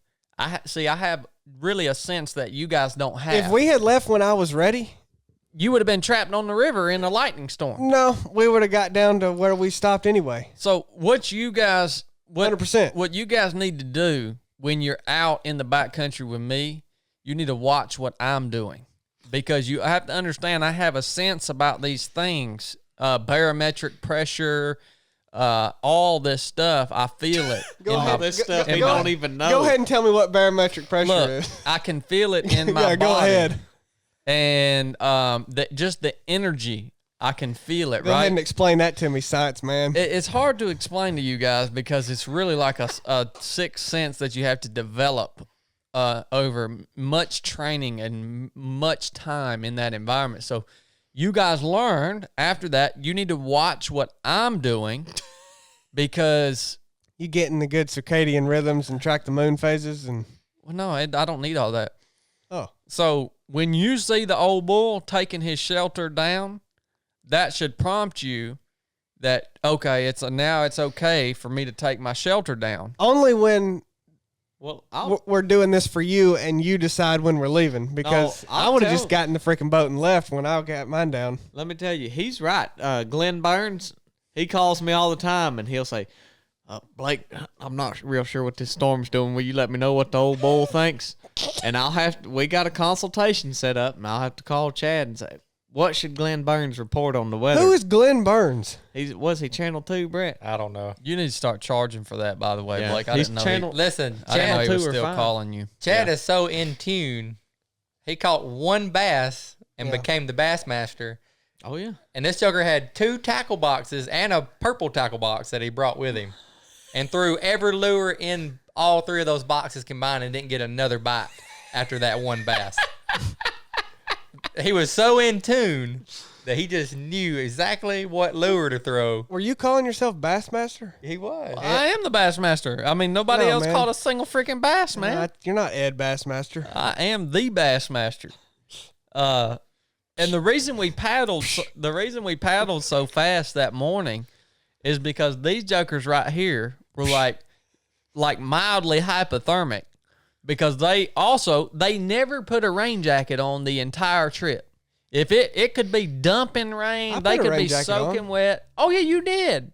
But I think more for thermal protection and not the rain. I think you had your rain jacket on when it wasn't even raining. Yeah, it's for mosquitoes. Yeah, mosquitoes. That's right. That was a mosquito jacket. How many times did he say, "Man, this rain jacket's nice. Come put this thing on, Chad. Feel this rain jacket. It's nice." He was all about it, dude. And so I know Brett was cold, and he was getting after it, man. I mean, he was just hauling all morning until we get to this dang boat ramp that has a nice shelter. It was a nice spot. It would have been nice to have camped around, although we might have been robbed. There was some graffiti and crap. It was like just out in the middle of nowhere, this boat ramp. See, that's where we could have been taking shelter during the storm while Chad was dragging his feet. We wouldn't have Oh, made we it would have there. made it there. But I will say I was, like, my fingertips, I was getting very, like, I mean, we stood out in the rain for 30 minutes. Too cold. And then it rained even when we left the campsite. The only thing that had stopped was the lightning. Right.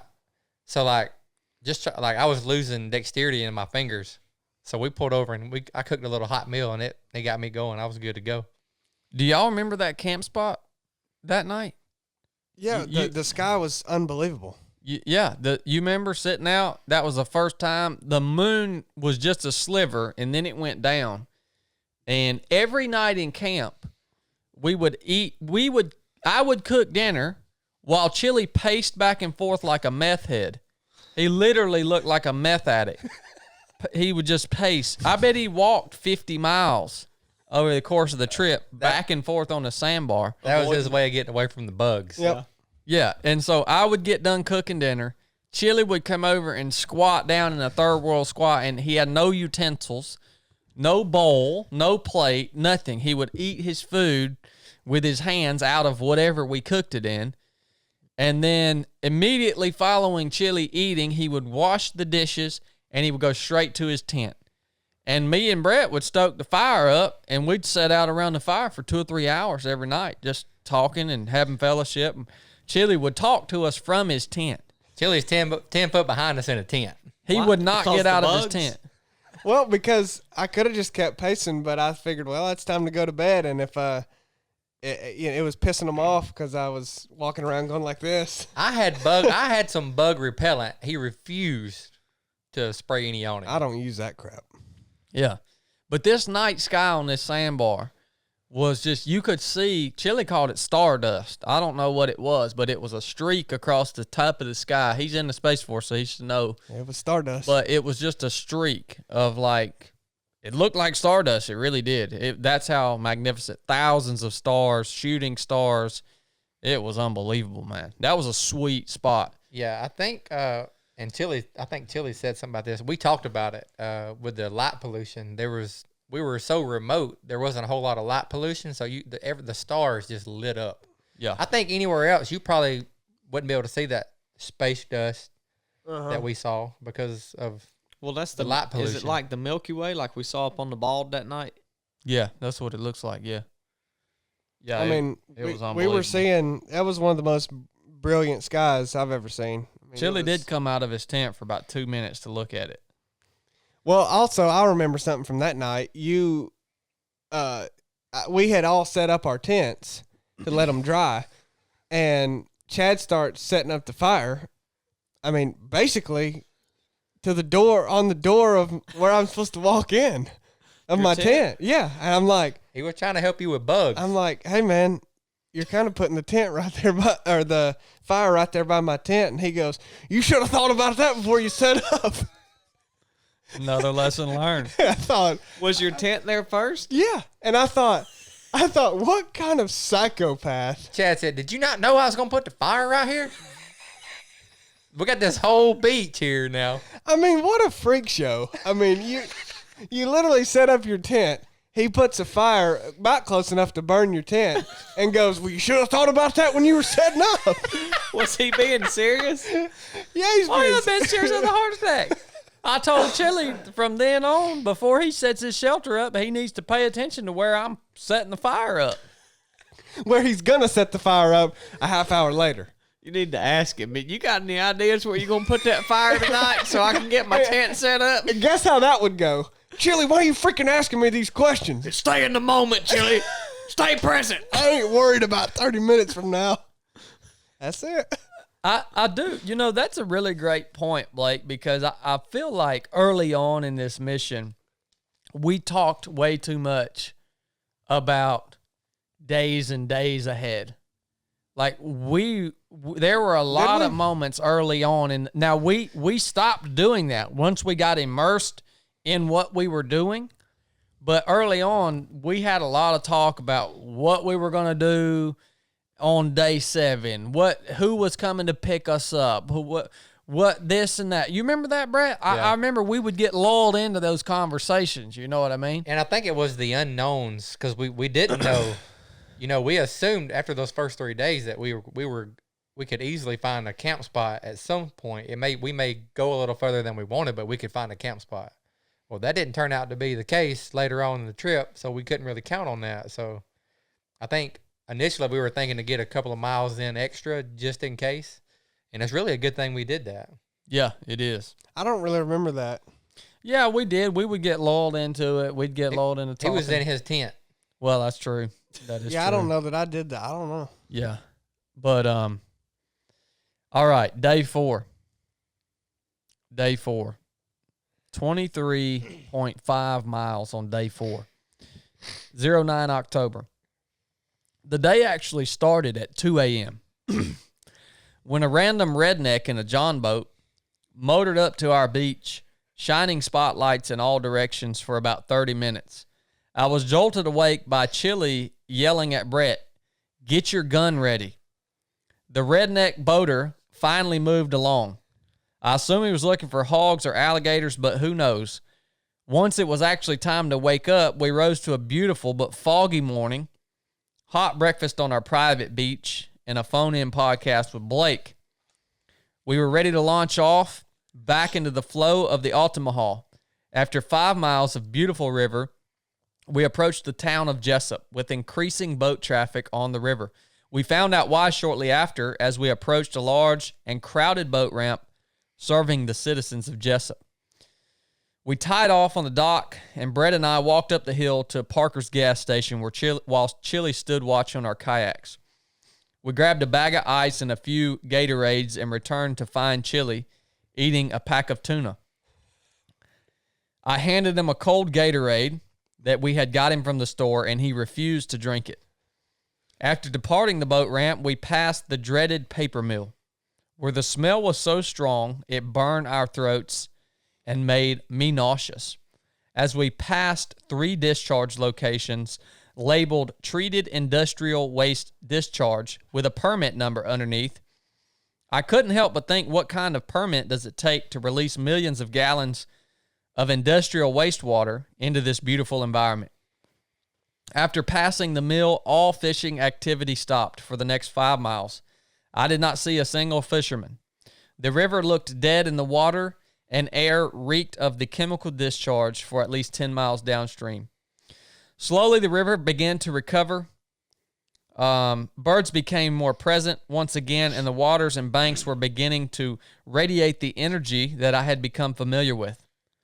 Except now, there were the ominous undertones as the Altamaha took on a new form that I had not yet seen. The long stretches just past the mill were wide and nearly stagnant of flow. They did not give up their miles easy.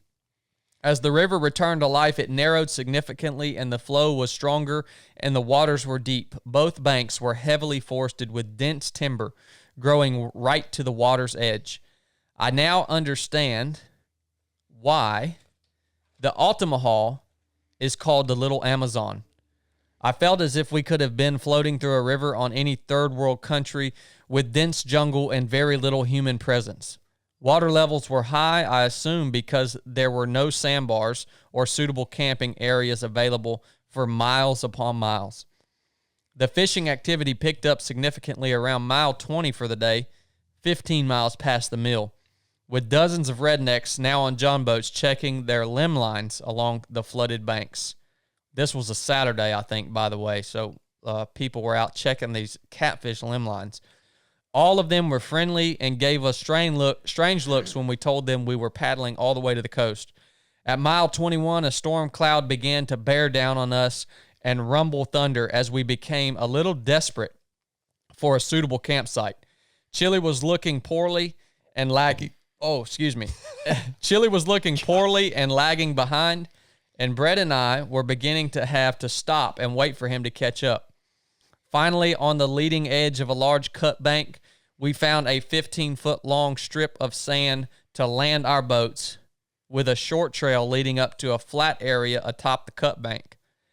That had been obviously used for camping before. Plenty of evidence was left behind by previous campers in the form of all types of trash and even a whole cooler.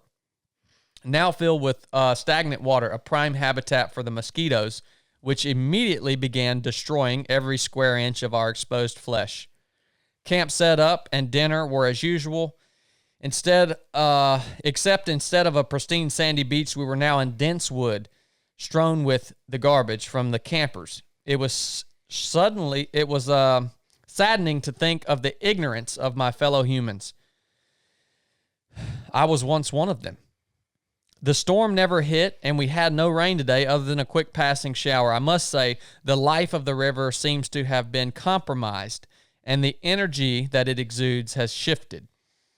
I hope it recovers tomorrow. Owls are still very thick and talkative. One large red-tailed hawk. Highlights of the day. Redneck at 2 a.m. with Spotlight. Parker's store at Jessup boat landing, watching the river recover somewhat from the industrial waste damage, seeing Chili's foolishness catch up to him once again. Man, there's a lot to unpack on this day. Number one, everything that went down that morning. I'll let Chili talk about that. But how soured up was Chili when we stopped at that boat ramp to go walk up to Parker's?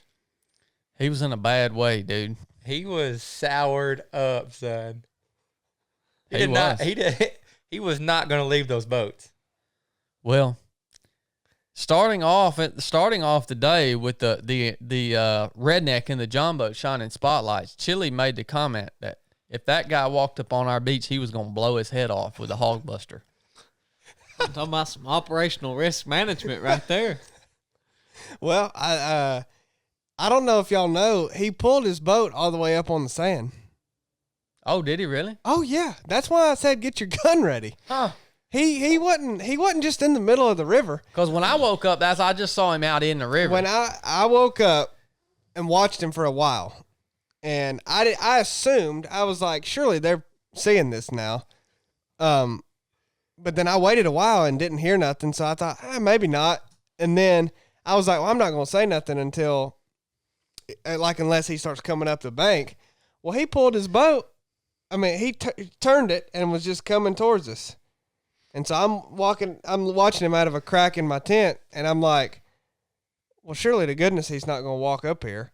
And he pulls all the way up. I mean, he was sitting on sand. This was 2 a.m. Yeah, too. he got it up, and I thought, okay, if he's going to try to come up here, we're going to have a problem. So at that time, I started going, Brett.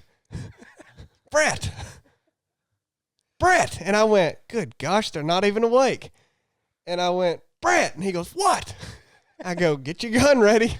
And that's when I woke up. Yeah. How far is the boat from where you guys are camping? If he was right close to the sandbag, he wasn't 20 yards. Yeah, 20 yards. 20, 30 yards at this point. And When I finally woke up, he was probably 50 to 100 yards out in the river. And I can't imagine he heard me. When we were quiet. I mean, and he had a boat running, you know. Yeah. But right about as I was saying that, he pulled off. I guess he needed to move a little closer to see what he was really seeing. It was foggy out. Our setup. Yeah. And he had eased back on in the middle of the river, but stayed in front of us, you know, and was just spotlighting around. And then about that time, I think Brett peeked out, so y'all didn't even see how close he got. It was odd. I watched him pull right on up, and but yeah, at that point, I thought, well, maybe he just tried to get a better look of us, and he lingered around for a while, and then finally went on.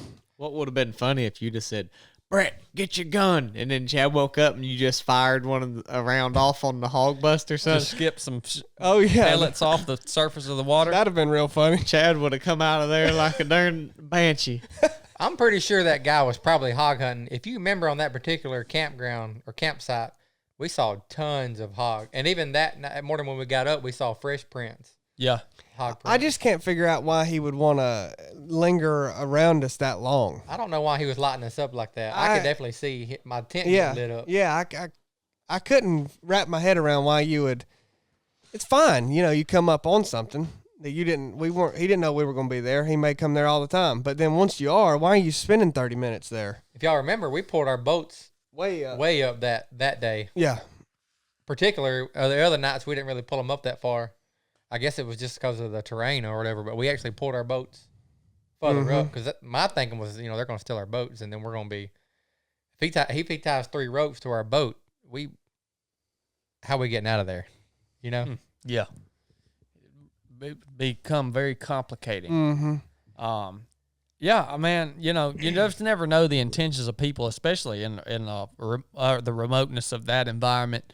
And maybe he didn't realize he was pulling up on the head of security that had the freaking hog buster. Yeah, I don't think he did realize what he was doing. I don't think he knew what he was about to get into. But I don't think I did anything wrong in that situation. I mean, we've laughed about that, but when you start coming up on the bank, I was like, good gosh. Yeah, yeah. You don't mess with people out there at No. 2 a.m. No. No, you don't play that game. I think you need to explain the dynamics of what the Hogbuster actually is, because I don't think people know what the Hogbuster is. The Hogbuster is essentially a sawed-off 12-gauge shotgun loaded with 3-inch buckshot, and it's got just a little pistol. It's not even a pistol grip. It's just kind of a thing coming off the back of it that you can hold on to. It looks like an old pirate gun is really what it looks like. And it's got extra rounds on the side of the receiver. I mean, you could do some Pump. It looks like something Chili could do some damage Oh with. yeah, it's a breaching gun is really what it is. But, you know, if you get within 20 yards of somebody, you could tear them up with it. Yeah, pieces. Yeah, Scare the fire out of them anyway. I guarantee you. Yeah, that's the Hogbuster. So that was Chili's duty weapon on this mission. I don't know. He had the best firepower out of all of us, which I guess if you're head of security, that's what you get. I'm going to be honest with you, Chili. You woke me up, and when I heard the boat go away, I never looked out. I went back to sleep. Yeah, Because well, I knew you had it. I had confidence that's good. that We knew you could handle you it. had this under control. Yeah. Your aggression was high enough. I wouldn't have even stepped out of my tent if he had started walking up. You wouldn't have had to. I would have just had that thing poked out. Well, afterwards, you know, you were so adamant about wielding the Hogbuster. I had thought about I should have mounted a turret in the center of your kayak Yeah. that you could have mounted the Hogbuster on and used it like a swivel gun. Yeah. You know, Yeah. you could just left it there and you could just use it as a swivel gun. I wanted to kill something with it, but I never had the opportunity. Did you have to give the Hogbuster a good bath when you got home with Oh, it? it's still sitting rusted. It's still rusting out. I mean, it needs a Tons good of sand, cleaning. 2 good flips in the boat. Oh yeah, it needs a cleaning. I don't know if it'll ever be fully functional again. Oh no, it will be. You can't, dude. I've swam those moss. Well, we had Remington 870, same gun, basically pump action shotgun. We had them in the teams, man. I have that. That is a utility weapon. Yeah. You can't break them. I mean, you can swim them over the beach. You can drop them. You can beat them. You can use them as hammers. You just can't break them. Just got to clean it. Yeah, it'll be back up and running as soon as I pull that thing apart and clean it up. Probably got a good sand plug in it. Yeah. In the barrel. So this was wouldn't definitely a Saturday, because that was the boat life picked up. Yep. And I remember it's probably, I don't know, it was 2 or 3 o'clock, and I'm sitting in my head because my phone obviously doesn't work. So I'm sitting there thinking, you know, I know Chad and them don't care about college football, so I can't ask him any questions about, hey, Chad, can you look this score up for me? So I'm wondering in my head, I'm like, man, I hope Georgia's winning. I mean, they were playing Auburn, so it's supposed to be a good game. And then I hear this boat coming, and I look back, and it's got dog pound on it. I'm like, yes, sir. Doggy style. Yeah. Doggy style. He was So- a cat fisherman. Yeah. He said, I said, hey, what's the, I could hear them. They were listening to it on the radio on the boat. I said, what's the score? They said 3-0 Auburn. So like my day immediately just got bad. So they were going down to fish the cut is what they told us. Like we knew what the cut was. The cut through. Yeah. Yeah. I said, all right. I said, well, on y'all's way back, I'm going to need an update of the score. Well, we ended up catching up with them before they came back. That's when he showed you that big old fish. Oh, he was catching some big old catfish, man. With what? Pork chops. On a fishing pole? Seasoned Yeah. pork chops. What did he say? He said he would take a pork chop, soak it in minced garlic and Dale's, and leave it sitting outside for about 5 days. And he had a catfish the width of this table right here, and he had no more than anchored up and got his lines out, and he had already had one caught. Dang. I mean, a nice one. If you son. go back to the Altamaha and don't come ready, I wouldn't try to fish for nothing but catfish. What did I tell y'all on the way up there? You were right. I mean, Told y'all you weren't gonna catch no sport fish. You needed catfish. Y'all didn't Well, yeah, listen. that's stupid. We brought all this bass tackle, and the dang river is like a catfish bed, man. you could have caught some brim on some crickets, but I thought it was pretty interesting though, as far as the people we saw fishing. It was normally an older guy and his wife in a little bitty beat up John boat, tied off to some blowdown like a stick or a limb, and they would just sit there and fish that little hole in the channel and catch whatever and take Yeah. it home. And I would assume that would be their dinner or whatever. Yep. How did your football game turn out? Well, when that update was 18-3, so I knew at that point Georgia had it in hand. It was another blowout, just for the record. Chad had already got done calling him a football dweeb. I wish you would have asked Chad to look up the score on his phone. No, I knew better. Freaking can't stand football. I tell you another cool thing was, we know my phone broke. It would come. I could turn it on, but I couldn't do anything. So for days, I would not even know what time it was. So I was like a little kid. Chad, what time is it? Are we there yet? Yeah. How many miles we got in, Chad? At one point, Brett said, Text me, send me a text so that I can open my phone screen and call my wife. Oh man, it was rough. So we made it down to this paper mill, and we've been hearing about this paper mill, and it's unbelievable, man. And here in my book here, it's got some photographs of the discharge from an aerial view, and you can see how they're dumping this industrial waste out into the river. And it says the dark color hugging the right bank of the Altamaha far downstream is not a shadow, but industrial waste discharged by Plant Rainier, which is the paper mill.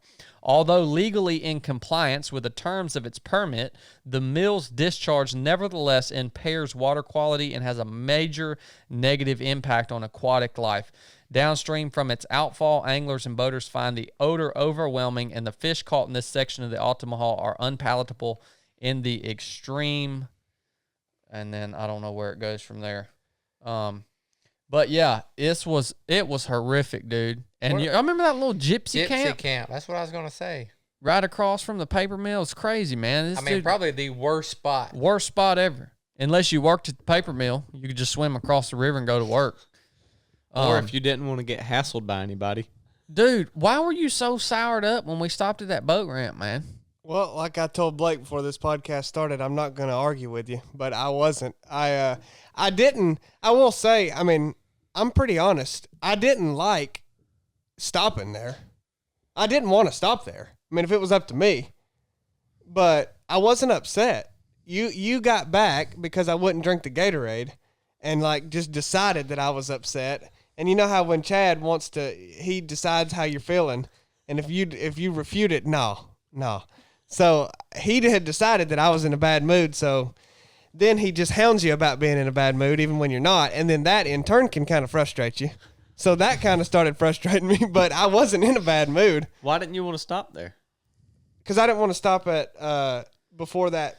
We had spent a long time that morning, and I knew the paper mill was right after that. And I was like, man, we got to get past this paper mill because I'm funny about breathing in stuff. And I knew I wanted to get as far past that thing as I could. And then I was like, we're stopping here. And they took, we took however long to get ice or whatever. And I was like, crap, we're going to end up camping close to it. And I'm going to have to freaking breathe that all night. Luckily, we got a pretty far ways past it. But when we got to the paper mill, I was like, oh my gosh. It was terrible. We've got to get past this. I was like, God. So that's why I wanted to not stop, because I was like, we just got to freaking go. Well, we had to stop because we had to have ice. We needed ice. Oh, yeah. Big cooler. Yeah. Now we still had ice in the cooler. Right. We did, but we were like, we're gonna need some before day 8, without a doubt. And here we've got a spot with ice. Well, our food probably would have spoiled if we didn't get it. Yeah. That chicken and stuff. Yeah, it wouldn't have lasted 8 days. But the section after that, Brett, was you said your favorite section of the river, right? Yeah, once we got past that smell, I loved the way the river was just zigzagging. Well, we didn't get past that smell on that day. Well, by the end, we pretty much did. I guess you get accustomed to it because it was in the water. The smell, we got past the smell of the paper mill that was in the air, but the smell was still in the water, but it was not nearly as strong. Right. You would just catch kind of whiffs of it every now and then. I think for me, we had got back to another part of the river where you didn't see any houses or anything, so it felt way more remote again. And the river actually had some good movement to it, right? Yeah, that was the little Amazon, man. Yeah. It was just really dense jungle on both sides, no bank, and it was just winding through there, deep water. Well, I didn't think the flow was good. It was pretty good. I think if we'd have hit that on a Wednesday or a Thursday where there wouldn't have been so much boat traffic, it would have been 10 times better. I didn't think the flow was very good because there was a lot of boats. Like there was a small section behind the paper mill past the paper mill where there wasn't many boats, but then there was a lot. I guess it was because it's Saturday, and like it was just real choppy. So I decided I was gonna not try to battle it, and I paddled slower there. And then there's another part where Chad said I felt like absolute crap. Oh, you're sick, Chili. You feel terrible. Okay. I mean, I'm not going to argue with him, but I felt fine. You know, it's funny because he decides when he paddles slower. And, Hold on a minute. I'll tell y'all what really happened. Keep going, Chili. Well, go ahead. I mean, you're going to say I got sick. So what was actually happening in this section? And I'll listen to. I'm not even gonna. Brett can say his piece on it, but up to this point, so we're on day 4 here, and up to this point, Chili had went into another one of his little things that he likes to do, and so from day 1, Chili's got in his mind that he's gonna try to become fat adaptive out on the river. So he's gonna eat restrict his carbohydrates. Yeah, not none. Significantly. He did eat spaghetti on one of the nights. I mean, I eat carbs every day, but not. But other than that, he had significantly restricted his carbohydrate intake. And so a few times up to this point, he had told me, I'm in ketosis, man. And so this was just another one of Chili's stupid little things that he likes to do, right? He does this stuff constantly. And his ketosis reached up and bit him in the butt on this day because we get late in the day, right? There's not a lot of suitable camping. No suitable camping. And Chili is like pointing to places on the bank. Like I was doing that. Hey, look at that cut bank that's 10 foot off the river, a straight drop. Let's just camp up there, man. No, I was doing that. So this joker was beat. That's true. And no, not beat. I was doing that about the spots. So me and Brett are just carrying on. We're not paddling fast, are we, Brett? We're like easy paddling, and we're looking back, and he's nowhere in sight. And so there were 2 times that I told Brett, I was like, hey, man, I got to stop right here and at least let Chili get back in sight. Well, when I'd see him coming around the corner, literally his paddle, like gravity was the only thing moving his paddle. It would just barely tap the water. And then the gravity would pull it down on the other side and it just barely tap the water, right? And so he's barely able to have the energy to move his boat forward. And I'm like, yep. This joker can't keep up. He's beat. Just like you couldn't keep up half the time? I mean, so, like, when you decided you were going to paddle slower, it was no big deal. Well, I was fishing. When Brett was going to paddle slower, it was no big deal. When I decided I was going to paddle slower, it was like, oh, Lord, Chili's dying. If me or Brett were behind, it was because we were fishing, and then we could catch up. Well, anytime I was behind, it was because I was talking to some of those boats. And that would create a gap. And then I'd be like, well, I ain't trying to paddle hard to catch up to him, so I'm going to just paddle slower. His ketosis had caught up to him. It really is. It's a poor, it was just poor decision making. It's funny watching Chili paddle. So if you're behind him, I'm a bad paddler. He don't hold his paddle. It's not balanced in his hand. He'll have this hand right here and this hand way over here. So he's digging in at a different angle. So if you watch his boat, the front of the boat, the bow will just start turning. Every time he paddles, it'll turn, and then he'll straighten out, and then it'll turn. Well, that's true. I do think you were struggling. I don't know what it was, but you were definitely not. Not keeping up. Definitely. I wasn't keeping up. I wasn't trying to. I was not struggling. I mean, what was Chad hollering at you? But while he's not in here, what was he yelling? He was yelling, "Are you intentionally paddling that slow, or is that just all you can do?" And I said, "Well, I'm just kind of taking it easier." Are you sick? Are you intentionally doing that? And so I was like, I don't have the energy to freaking argue with him, but What do you think was happening, But Brett? he just said, but I didn't feel sick. Also, borne out by the fact that I ate the exact same way. I ate very few carbs every day from day 1 through 8 or whatever. And magically, day 5, 6, 7, and 8, he thought I did better. So it had nothing to do with how I was eating. Why was you wanting to camp on them steep banks?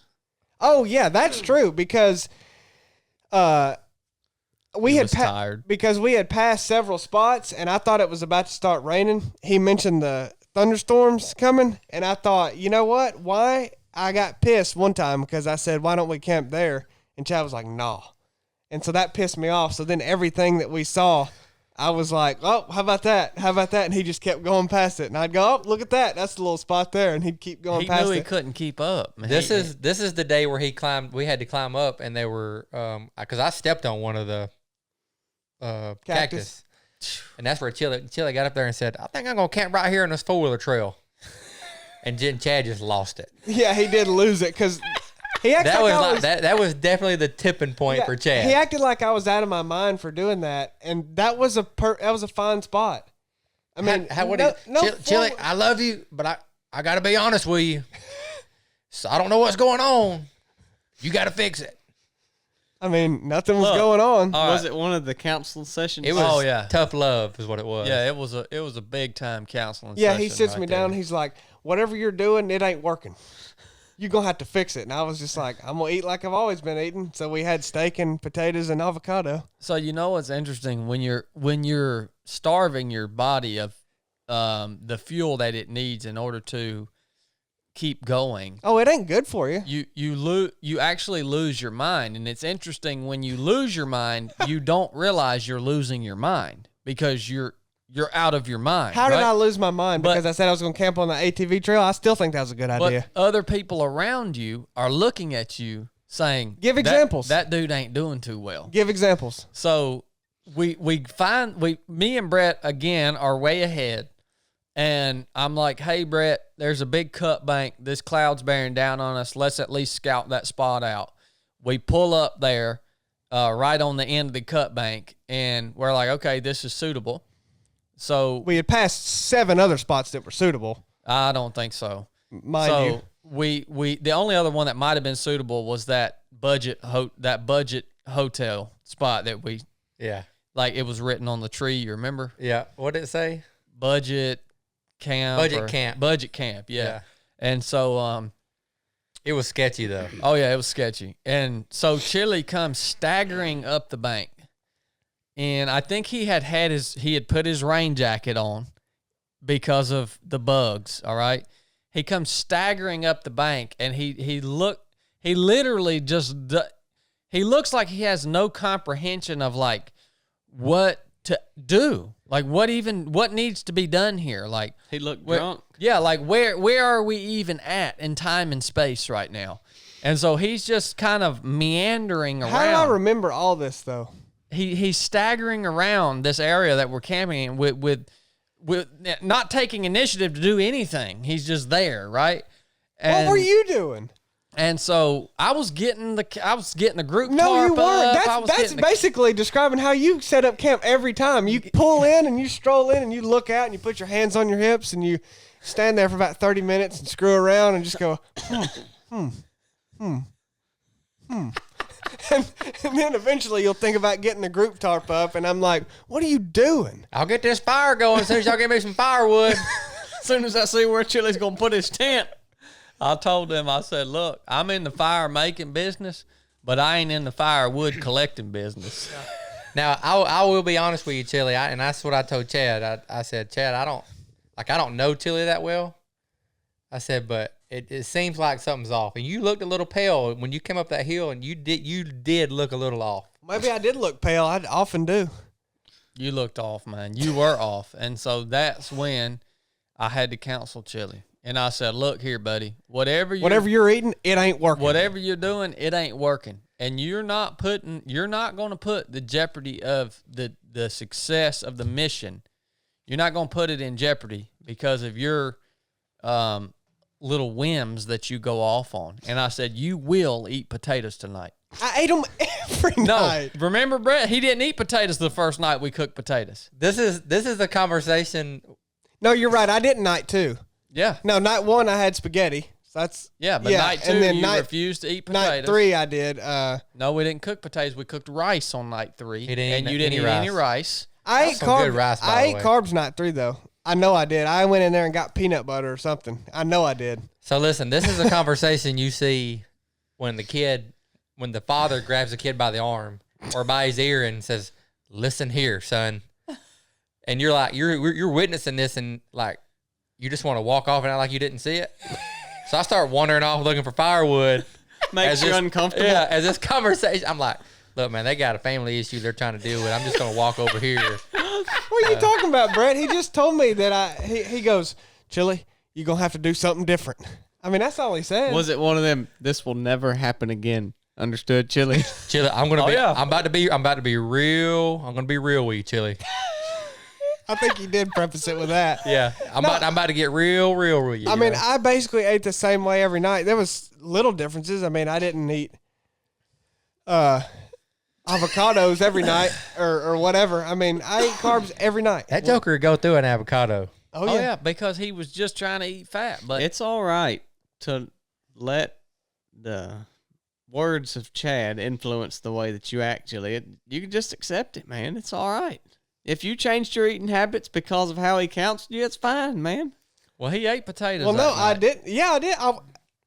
I ate them every night. He ate his potatoes. It picked up his spirits. He got some good It fuel in him. Are you It sa- reminds oh, me of are like you when say- I've got kids and they say, Daddy, have I ate enough to get ice cream out? And I say, no, honey, you need to eat a little bit more. Did he show you his plate and Like a happy plate. Yeah. asked you about? Well, Are you saying that I'm not wanting to say that I changed my eating habits because of him? Yeah. No, I didn't change them. One of the first questions I asked him when he stumbles up on the cut bank looking like a zombie, I said, Chili's, when's the last time you ate? And he said, that pack of tuna at lunch. Yeah, that was a long time At ago. the boat ramp. Yeah, that was like 8 hours No, ago. I needed a good dinner. I mean, I wanted a good dinner. I mean, by that time, I done ate probably at least four good fruit roll-ups. Yeah, that's true. Even to- 17 Cliff Jolly Bars. Ranchers. That's Yeah. true. Even to say that the carbs was the problem. No, I didn't. I will say I didn't eat hardly anything that day. So that was. Yeah. I mean, that was. You were struggling. I didn't have. Because you was losing your mind and you didn't realize you couldn't remember to eat because No, of how I you'd remem- been eating. No, I remembered how to eat. I was doing something. He was struggling. Boy. Yeah, I hadn't eaten anything that day. I didn't have calories in me. Not even the way I was eating. I didn't eat anything. So I was ready for dinner. Yeah, I got ready for dinner every night. What was it, Charlie? I was looking forward to them steaks. What was it that Chad had that he brought from the store? Some Reese Pieces. Oh, we're ahead of that. No, that No, was I that got was at them the at store. Oh no, that was the gas station. Starburst and a Reese's cup. Yeah. You know, I spent my hard-earned money to buy Chili a Gatorade that I could have bought some diapers with. You know, I got like 20 kids. That's freaking Chad's fault because he's like, Chili drinks a Gatorade. No, I don't. He's never seen me drink a Gatorade. I said, Chad, you want me to get Chili a Gatorade? He said, yeah, get him one. I said, will he drink it? Because I know how natural he is. Oh, I I said, ain't will he Naturally drink it? Stupid. I ain't natural. Chad It's said, organic. Chad said, yeah, he'll drink that Gatorade.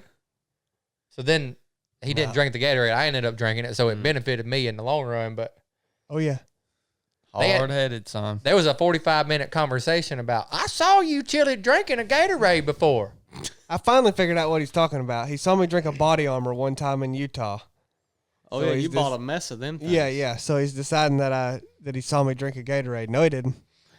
That was when Chili forgot all his water bottles and bought all his body armors. So he Yep. could have some. Yep.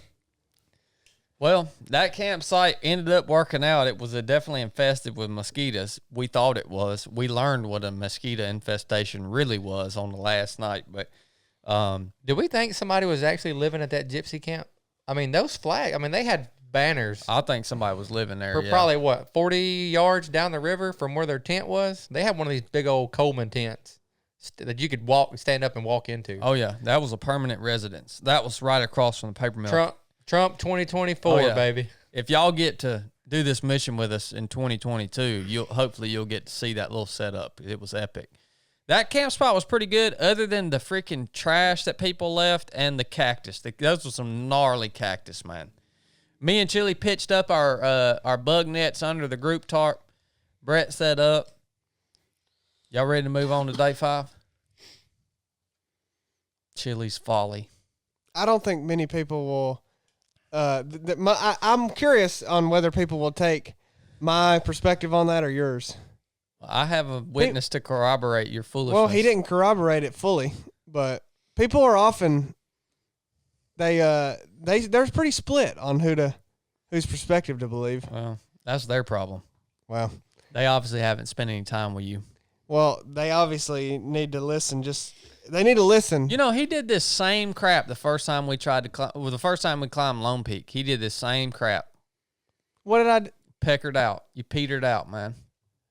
What? Yep. I'm Bottom used end. to seeing it happen. No, okay. Zero bottom end, dude. So he just wants to get in a discussion again. No, I'm ready to move on No, to day 5. that's what you want to do because you just brought that up as if I'm gonna let that go. That the first time we did Lone Peak, dude, we got back Lone Peak that night and you were freaking excited because we ran on the trail when we got back to the car. You were like, no one freaking does this crap, man. Zero bottom end, dude. That's all I got to say about that. Why? Because I climbed stronger than you that day? Oh, Brooke just sent me a text said, be nice to Chili on the podcast. Dang. Day 5. 18.38 total miles on day 5. That was the first time we ever did anything together. 10 October. Freaking liar. Slept in until 8:30. No drama in camp. No drama in camp last night, surprisingly, other than one alarm by Brett in the middle of the night about some boat lingering near our kayaks. I assume it was one of the many rednecks checking limb lines for catfish. Out of the woods camp and on the river at 10 o'clock. This section of the Altamaha is wide with ever-changing flow rates. Still dense woods on both banks with very little suitable camping areas. Human presence is very sparse, and there were no residential houses anywhere along today's paddle. Many more islands and larger inlets and splits are present for the first time. I have a feeling this will become the normal as we approach the coast.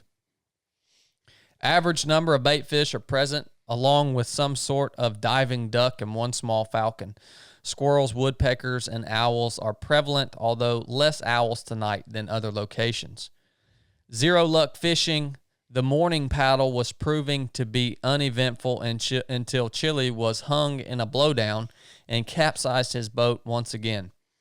I had just finished commenting on his inability to stay out of the obstacles on the riverbank when he flipped upside down and disappeared. When he finally surfaced, he was gasping for air.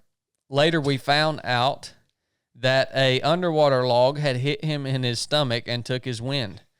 I paddled up next to him as he was pinned himself between a fallen tree and his kayak, encouraging him to stay calm and not lose his paddle.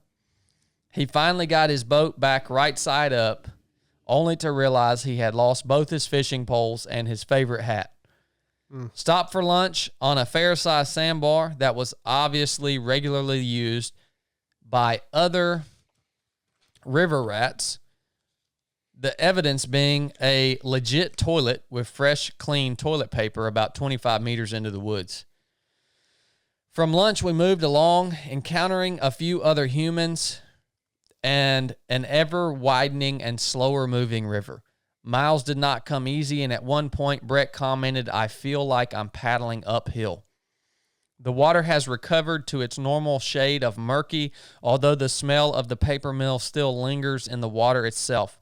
We came across a suitable sandbar for the first time at 16.5 miles, but decided to press on in faith that there would be an available sandbar nearer to our daily mileage goal, 20 miles per day. Given the fact that the river had seemed to return to its normal size instead of the swollen state we encountered on day 4, we were correct, and we have set up on a stellar sandbar at 18.38 miles with scattered trees and a wide view of the Altamaha.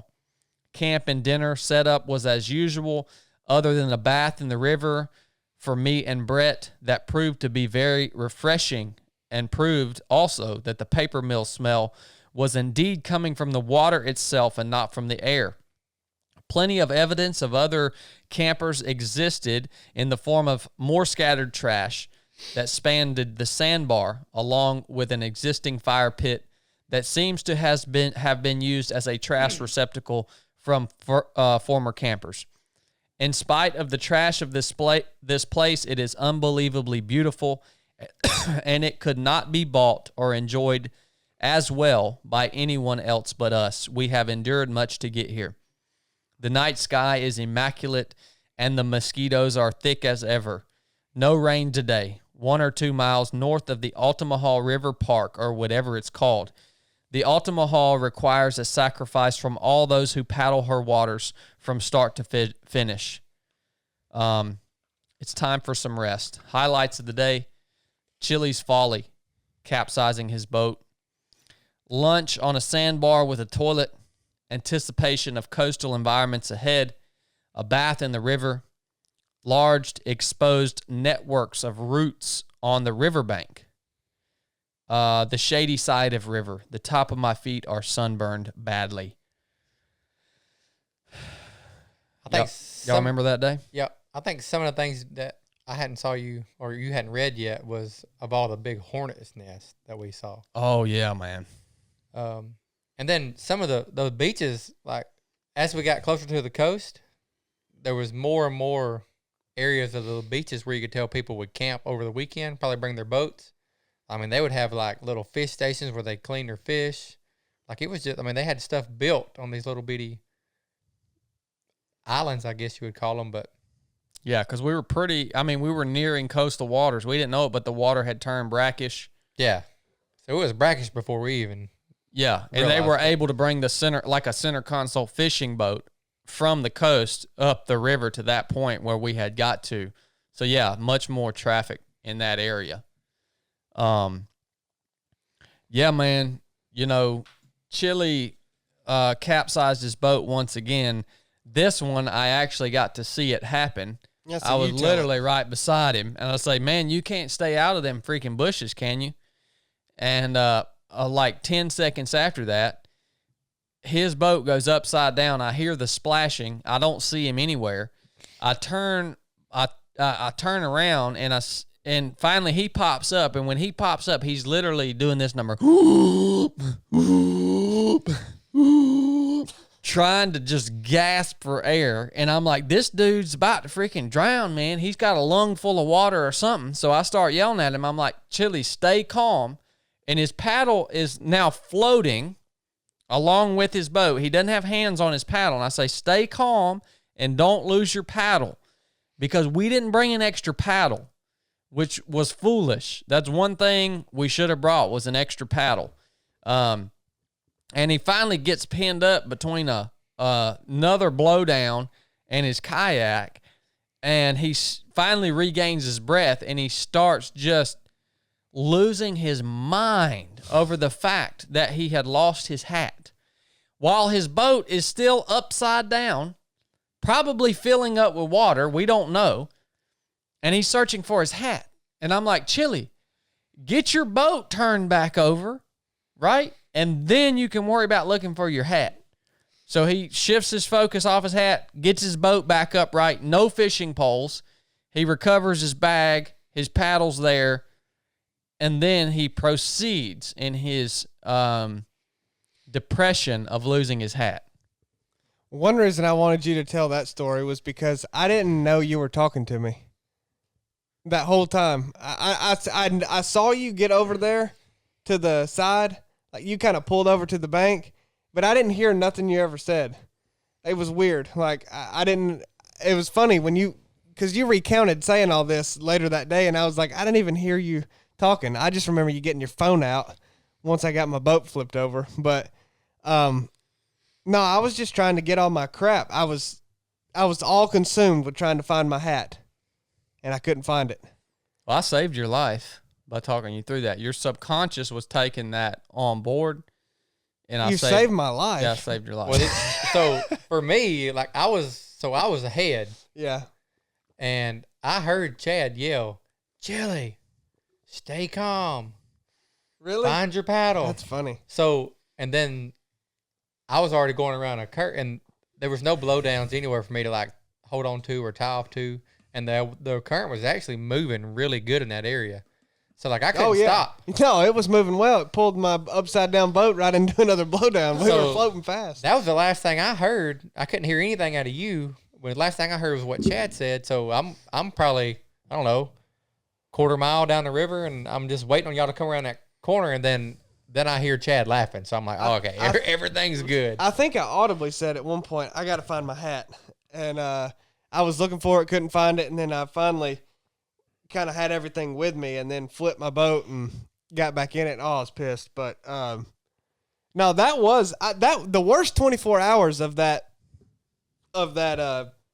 whole mission was about lunchtime, day 4, where they stopped at the when we got to the paper mill, and to that point, that was my worst 24 hours because I freaking flipped my boat, dealt with the paper mill. Ladies and gentlemen, we've had another mission. He has capsized again, ladies and gentlemen.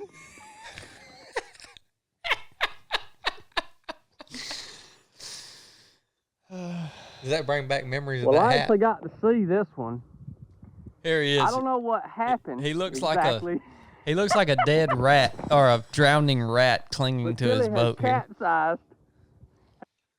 All right, I'll stop. I just had to go back and review that footage. Yeah. Well, That was a bad spot to flip, man. Oh yeah, well it was. I mean, it wasn't where the first time was much better because you could touch. This time I fell off when I was trying to pee, and yeah, it was pretty deep. I mean, it was probably 10 foot of water. I was concerned. Y'all were over there for a while. I guess you was collecting all your gear, but yeah.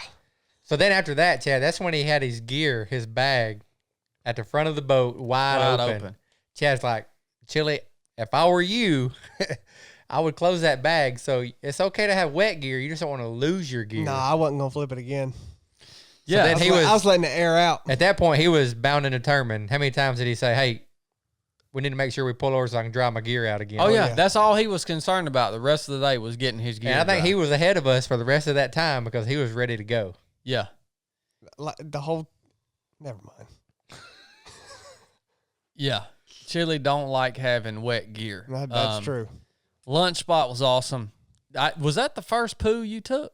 Yeah. Brett had been holding his poo for 5 days. I mean, it wasn't intentional. He's got 5 days worth of poo backed up in him. Golly. And he finally gets to this toilet. And it wasn't even a good one. It was decent. But it wasn't, it ain't nothing to brag about. I can't go 5 days. Man, my cousin. I couldn't imagine. These jokers go like 3 times a day. Oh yeah, my cousin can go a week like it ain't nothing. I think he's a freak. That's not good. No. I did finally get adjusted. Yeah. You remember you were the one that pointed out those networks of roots on the bank, Brett, in that section. Yeah, I think to me, stuff like that goes back to the creation, the way God created things. Like any other tree can't live that close to the water. These trees, it's almost like the roots all, there'd be 10 trees in a row, and it's like all the roots are tied together. They're holding each other in there. Like they're just distinctly put there for that reason. Like those trees probably couldn't make it in other places, but they can make it right there. So yeah, to me, it goes back just to the creation and how God created everything to work. So you see things like that, and it reminds you, when we're sitting there looking at the stars, and it's so brilliant to look at it. It takes you back to creation. And I think every time we sit around and look at those stars, we always ended up going back to something about God or something like that, or, creativity, just how he did everything, It's pretty amazing. That wasn't when I started looking at those roots after you pointed it out. I was thinking, you don't usually get to see what's going on under the ground in the forest, but in this place it was eroded. The bank was eroded, so you got to see how the trees are not underground. They're not individual trees. It's an entire network, and they're all interwoven. Yep. And it was just wild looking, man. You know, and that was regular tree roots that would have usually been underground. You know, the whole the whole stretch of the river has cypress Those were along cypress the trees, banks. right? Well, the cypress roots are the they may have been cypress trees, just the underground roots, but you can see the cypress roots, the big, they call them cypress knees, Yeah. above the water, all along the riverbank. Some of them are massive, man. 6 to 8 foot. We saw some of those. Yeah, massive. Cypress is a really cool tree, but yeah, and then we got that shady side of the river. We paddled down that, and we stopped on that. That was a nice camp spot that night, right there just above the Altamaha River Park. Another magnificent night sky, plenty of room out there. We all got our gear dried out good. And we pulled in there a little early too, so we had time to get set up. We actually had to hang out for a while and let that sun drop before we even started cooking dinner right there. Right. So that was a beautiful spot, man. And yeah, we knew we were getting close. Let's go on to day 6. Day 6, 18.8 miles total on day 6, 11 October. Awoke to a most excellent camp this morning at 07:30 on the river after a big breakfast at 10 o'clock. Only 3, as you guys can tell, we don't get in a hurry in the morning. If you guys have ever been on the basic course, y'all know the old bull don't get in no hurry in the morning. I'd rather do my work in the evenings than at night. Only 3-ish miles to our freshwater resupply at the Altamaha River Park. By the way, we filled our bladders up at that random cabin out of their spigot. We didn't know if that was going to be good water or not. It ended up running dry before we get all the way full. Yeah. And so we knew we could get our bladders full again at this Altamaha River Park. That was pretty sketchy. Yeah, it was. There's probably 3 or 4 cabins, and somebody was building a brand new one. But we could see the well lines where they were. I guess there was 3 or 4 of those, and we just kind of walked up to a random one where we could tell nobody had been there. And I just cut the valve on, opened up the spigot, and it started flowing water, and we kind of just tasted it, and yeah, we're good to go. But yeah, I think we emptied out that diaphragm, and that was it. I think that Chili made a good point, though. You know, when you're out doing a mission this long and just being out in the woods all the time, when you're drinking all of this water that has potential contaminants in it, you're eating with your hands, you're not trying to stay clean, you know, you're not doing all this sanitation of everything that you eat and put your hands on and drink. You're just living out there. That actually keeps you healthy.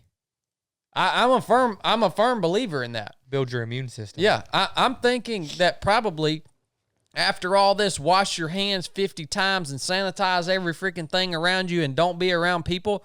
But people are probably sicker now and weaker now than they've ever been, man. Well, that's a fact, and that was the point of all that. But yeah, that's another discussion.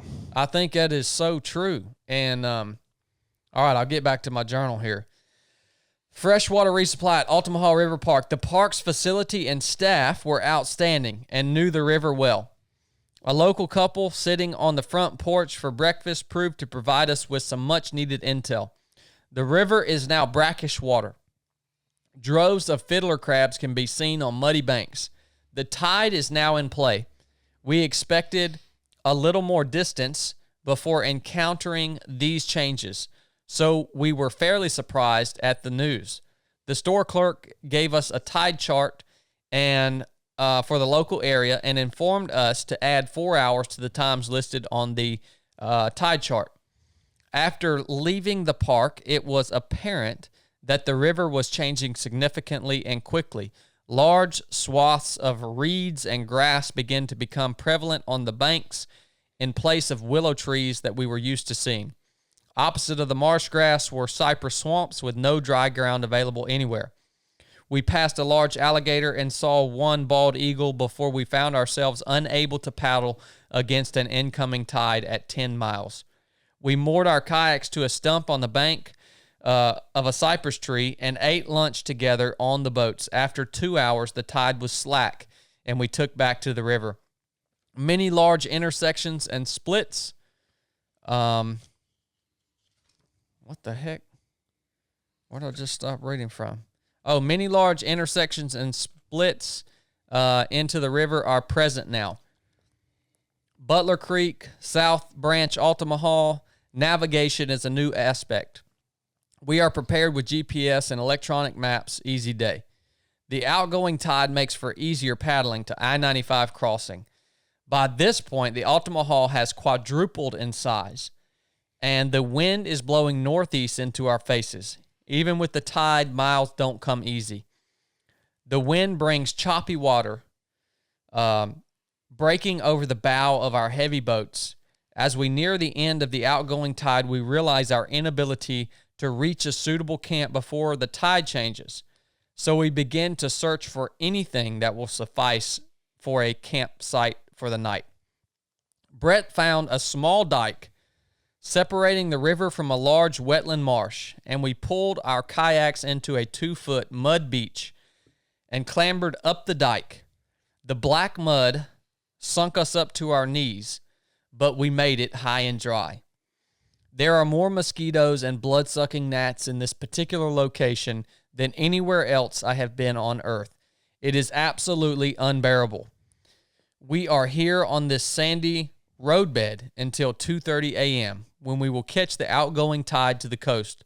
Lord willing, the owls are gone. The familiar sounds and sights of the river are gone. The familiar peace and flow are gone. I anticipate the new life and beauty it holds for us at the mouth of the river. Highlights of the day: completely new ecosystems, bald eagle, alligator, Altamaha River Park, wasps in the handle of a Connex box. I heard a dove at night. That was pretty cool. Raccoons in the tree. That was the highlights of the day. Freaking Altamaha River Park, man. So this is the day that we had to tie to the tree to eat lunch. Yep. We were paddling, and we had passed the lady at the park said, yeah, the tide comes in and out here. Sometimes the river's going to be flowing in, sometimes it's going to be flowing out. We were like, whatever, dude. You know, we're a long ways from the coast. And sure enough, I think this was at 10 miles.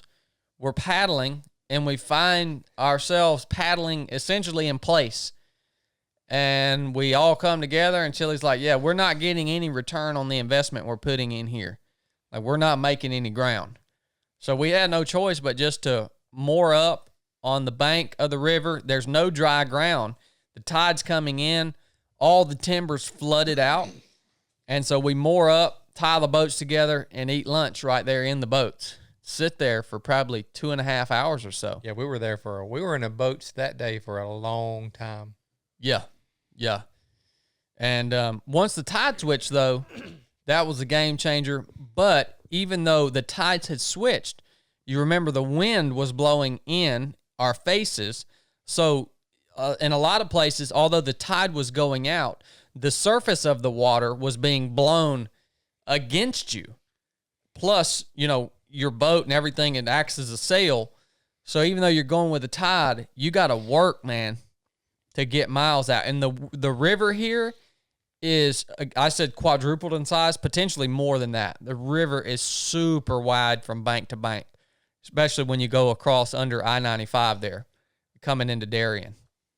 Yeah, I think that's the day I got all was that the day I got all my blisters on my hands? Or was it the next day? It may have been that day. It was a lot of paddling, and it was rough. It was a lot of paddling that day, man.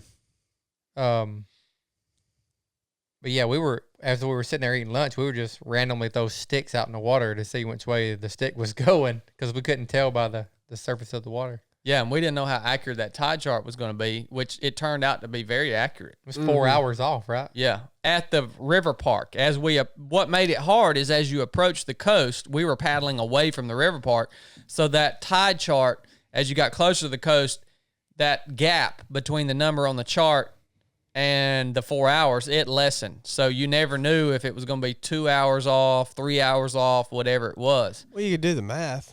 I mean, break it down by how many miles you had left from the park, right? I'm sure somebody that's smarter at tides and currents could have figured it Well, I mean, accurately. just however far the distance was from that park to the coast in 4 hours.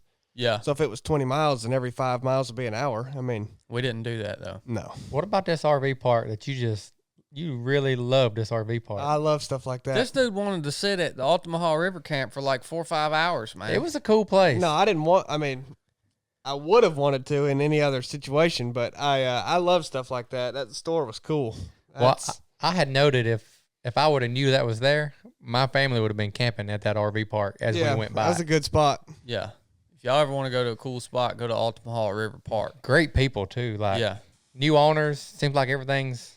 I mean, it was. I mean, they got ammo in there. Yeah, Chad got a cinnamon roll, a nutty bar. I'll Nutty load Buddy. it up. Carbohydrates. I bought a pair of really nice sunglasses in there. Oh, the Vertex, son. Vertex. Chucker bought that Vertex. 28. boy. Was it $18-$20? Yeah. Yeah. That was legit, man. That was a sweet spot. Water full. Look, man, when you get into these coastal waters, it's nothing but marshland.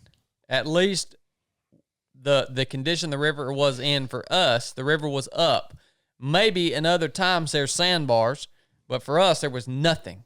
It felt like the ocean at I-95. Yeah, all marshes. And so we know the tide's about to change.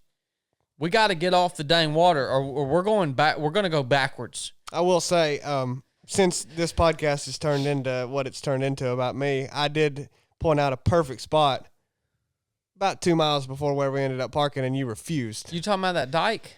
No. Where The dock? The dock. Off that dock a ways. Oh, no, that wasn't a good spot. Okay. No.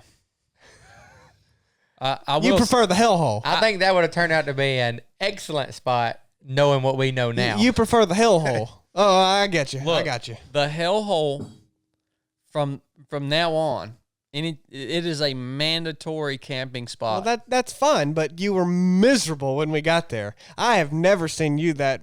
I mean, God, he got bent out of shape. When I said He something was about like- them yellow jackets, that joker took off. He go, we can't freaking stay here. This is ridiculous. This is the Chili. You just love this spot. I don't know why you kept saying that. I loved it. You 'cause- did. You were saying you loved it. No, you were like, "Oh, this ain't that bad. This ain't that bad. Look at this. This ain't that Yeah, bad." I was making fun of you because you didn't stop at my spot. and I was like, You should have saw Chili pacing on this spot. That Yeah. joker Oh yeah, was I really enjoyed it. Yeah, I was walking around like a meth from head. 12 o'clock at night till like 2 o'clock in the morning. That joker was pacing. I slept good every night out there. I didn't sleep at all that night. look. We woke up at 2:30 anyway. We had our alarm set, and when the alarm went off, Chili had he already packed all his stuff up. It's already almost loaded in the boat. Joker's been pacing this whole time.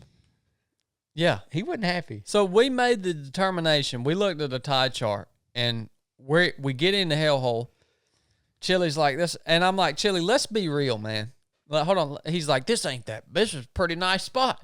And I was like, hold on, bud. Let's just be real for a minute. he thought I was being serious. This is the worst camping spot. I mean, it's better than sleeping on your kayak. Gosh, he was complaining. But just barely. When you get out of the freaking boat and you literally immediately are in knee-deep marsh mud. And this mud stinks and it will suck you in. And I don't know if there's a bottom to it. You just kind of hold yourself up on your boat so you don't just go all the way under the mud. You clamber up this structure and get on. It's just a sandy strip of road, bumpy strip of road. Chili again asks me, Chad, do you think this will puncture the floor of my tent? I don't freaking know, Chili. It didn't. There's a Connex box there for some reason, just abandoned.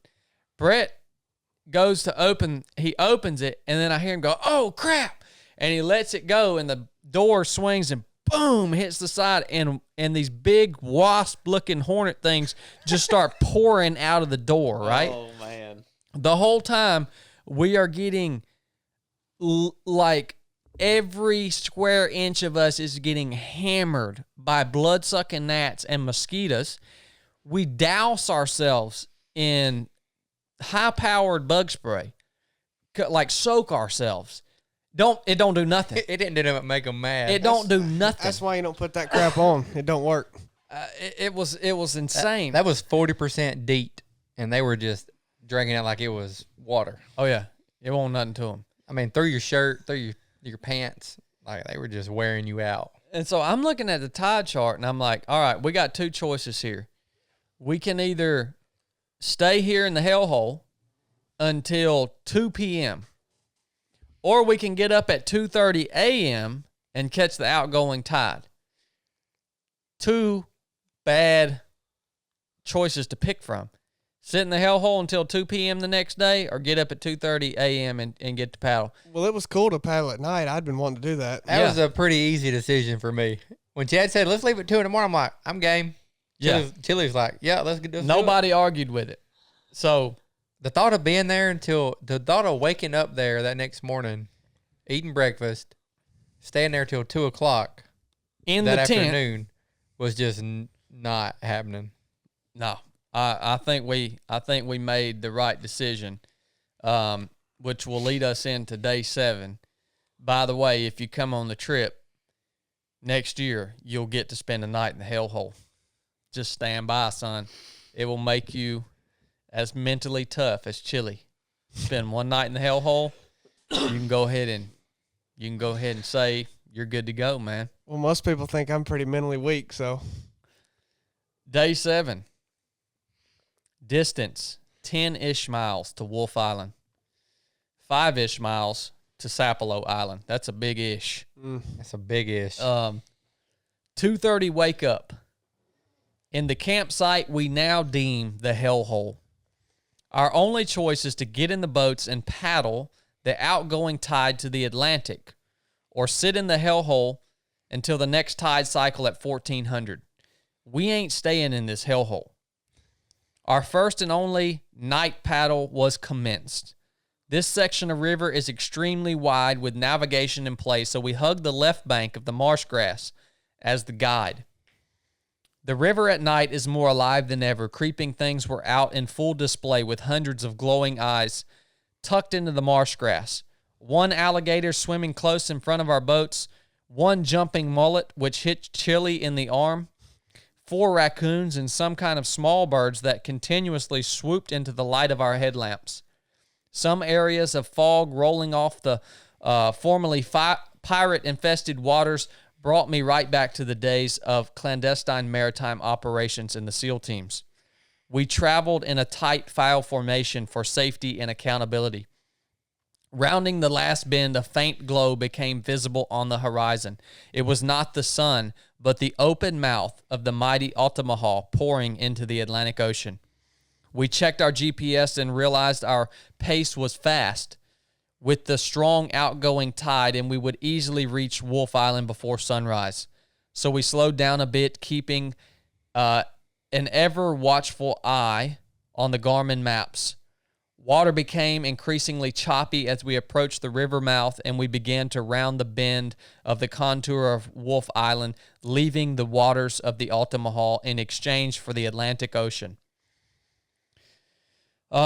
We searched the bank of Wolf for a place to make a brief landfall until sunrise, and we were shocked to see only large clumps of mussels and mud instead of a sandy beach I was expecting. After checking imagery, I realized that the thin strip of sand bank on Wolf was behind the mud banks that were visible in our headlamps. We made portage on the mud and traveled 50 yards on foot to reach the sand strip. Sunrise was spectacular, and the mission objective was complete. The thin strip of dry land that marks the seaward side of Wolf was covered in various types of seabirds, raccoons, and hundreds of conch shells. The rest of the entire 5,000 acres of Wolf Island were marsh, not a single tree. We departed Wolf Island shortly after sunrise to find a suitable landfall for camp and decided to cross the mouth of the Doughboy Sound for a direct route to the beaches of Sapelo Island. This is a 3+ mile stretch that kicked our butts. Across open ocean and heavily laden river kayaks we went, finally reaching the beach at Sapelo after about 2 hours. We were home for the day and night, and what a home this is. Absolutely magnificent, secluded beach. Immediately, we ate breakfast on the beach, moving our cooking gear 2 times due to a rapidly rising tide. Camp is set up in the hinterland. That's a Navy term. Was as usual, other than the thousands of sand spurs that plagued our feet. Day was spent napping, resting, running, collecting shells and sand dollars, eating, swimming. Several large pods of dolphins were present at highest tide, along with large schools of bait fish. Thousands of birds gathered on the beach, awaiting the shrimp boats returning to the Doughboy Sound. Highlights of the day. Mission complete. That was a heck of a day, man. That night paddle was sweet. Yeah, that was definitely the best day. Yeah. For me, I mean, getting to Sapelo, well, Wolf and Sapelo were really cool. I mean, I didn't, it's funny. I didn't even know that I wasn't looking forward to Sapelo Island. I wasn't either. We didn't even know we were going to Sapelo. Yeah, I mean, I didn't, that's true. I didn't have anything pictured. But it was so cool to get there. I mean, it was like one of the coolest places I've ever been. There was these fields of purple flowers and I think yellow flowers. I can't even remember now, but there was these orange butterflies everywhere, and it was the coolest thing. And then the dolphins that I basically swam with dolphins. I mean, I didn't touch them, but I got within from me to you, and walked the beach and got all these whole sand dollars that were basically perfect. And I mean, it was just like the most amazing place. I think sea turtles were coming up and laying their eggs where we were staying on that Sapelo Island, and it was just, I don't know, it was just one of the coolest places I've ever been. The nights were beautiful there. The sand was pretty. Yeah, I wasn't even looking forward to that, but that was a great way to end it. It made it worth it. It's almost a reward we didn't even know we were getting, Mm-hmm. Yeah. I thought it was cool. And, when we got to the hellhole, we were knee deep in mud. I was standing there handing all the gear up to Chili, throwing it up there to Chili. And when we left, our boats were like 6 foot higher than the mud was gone because the tide had came in. But I thought it was really cool, us tracking in the dark with our headlamps on, alligators swimming back and forth, and then that one guy just spotlighted us. Oh, we didn't even know the boat was there. Like, Chad's like, we're compromised. But it was, to me, coming up to Wolf Island, not really knowing what it was going to look like in my head, because I didn't do any kind of research on it or anything, but at some spots you could see the sand, but then some spots, like out of nowhere, you just hit some barnacles or whatever, some kind of whatever. Big mussels, clumps of mussels, yeah. I mean, it was like hitting a dang block of sheetrock. Those things or are razor concrete. sharp too, man. Yeah. And we saw that on our boats. Once we put them back on the trailer, we could see where we hit some of those. But getting off the boat and then dropping down in that mud, like calf deep on Wolf Island, and then finally getting up to the sand and watching the sun rise the best we could. It was a little cloudy. Everything just kind of, all the emotion of everything that just happened, like it starts rolling in, It was pretty breathtaking for me. I mean, especially not knowing what we were about to do from Wolf Island to Sapelo.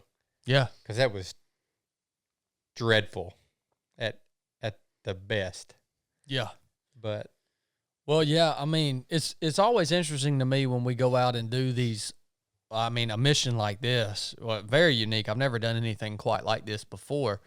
And you reach your objective that you've been trying to get to for 7 days. And I think a lot of people expect there to be like bells and whistles and cheering and crying and all this, but in reality, when you're a professional, you just get there and you're like, man, we did it.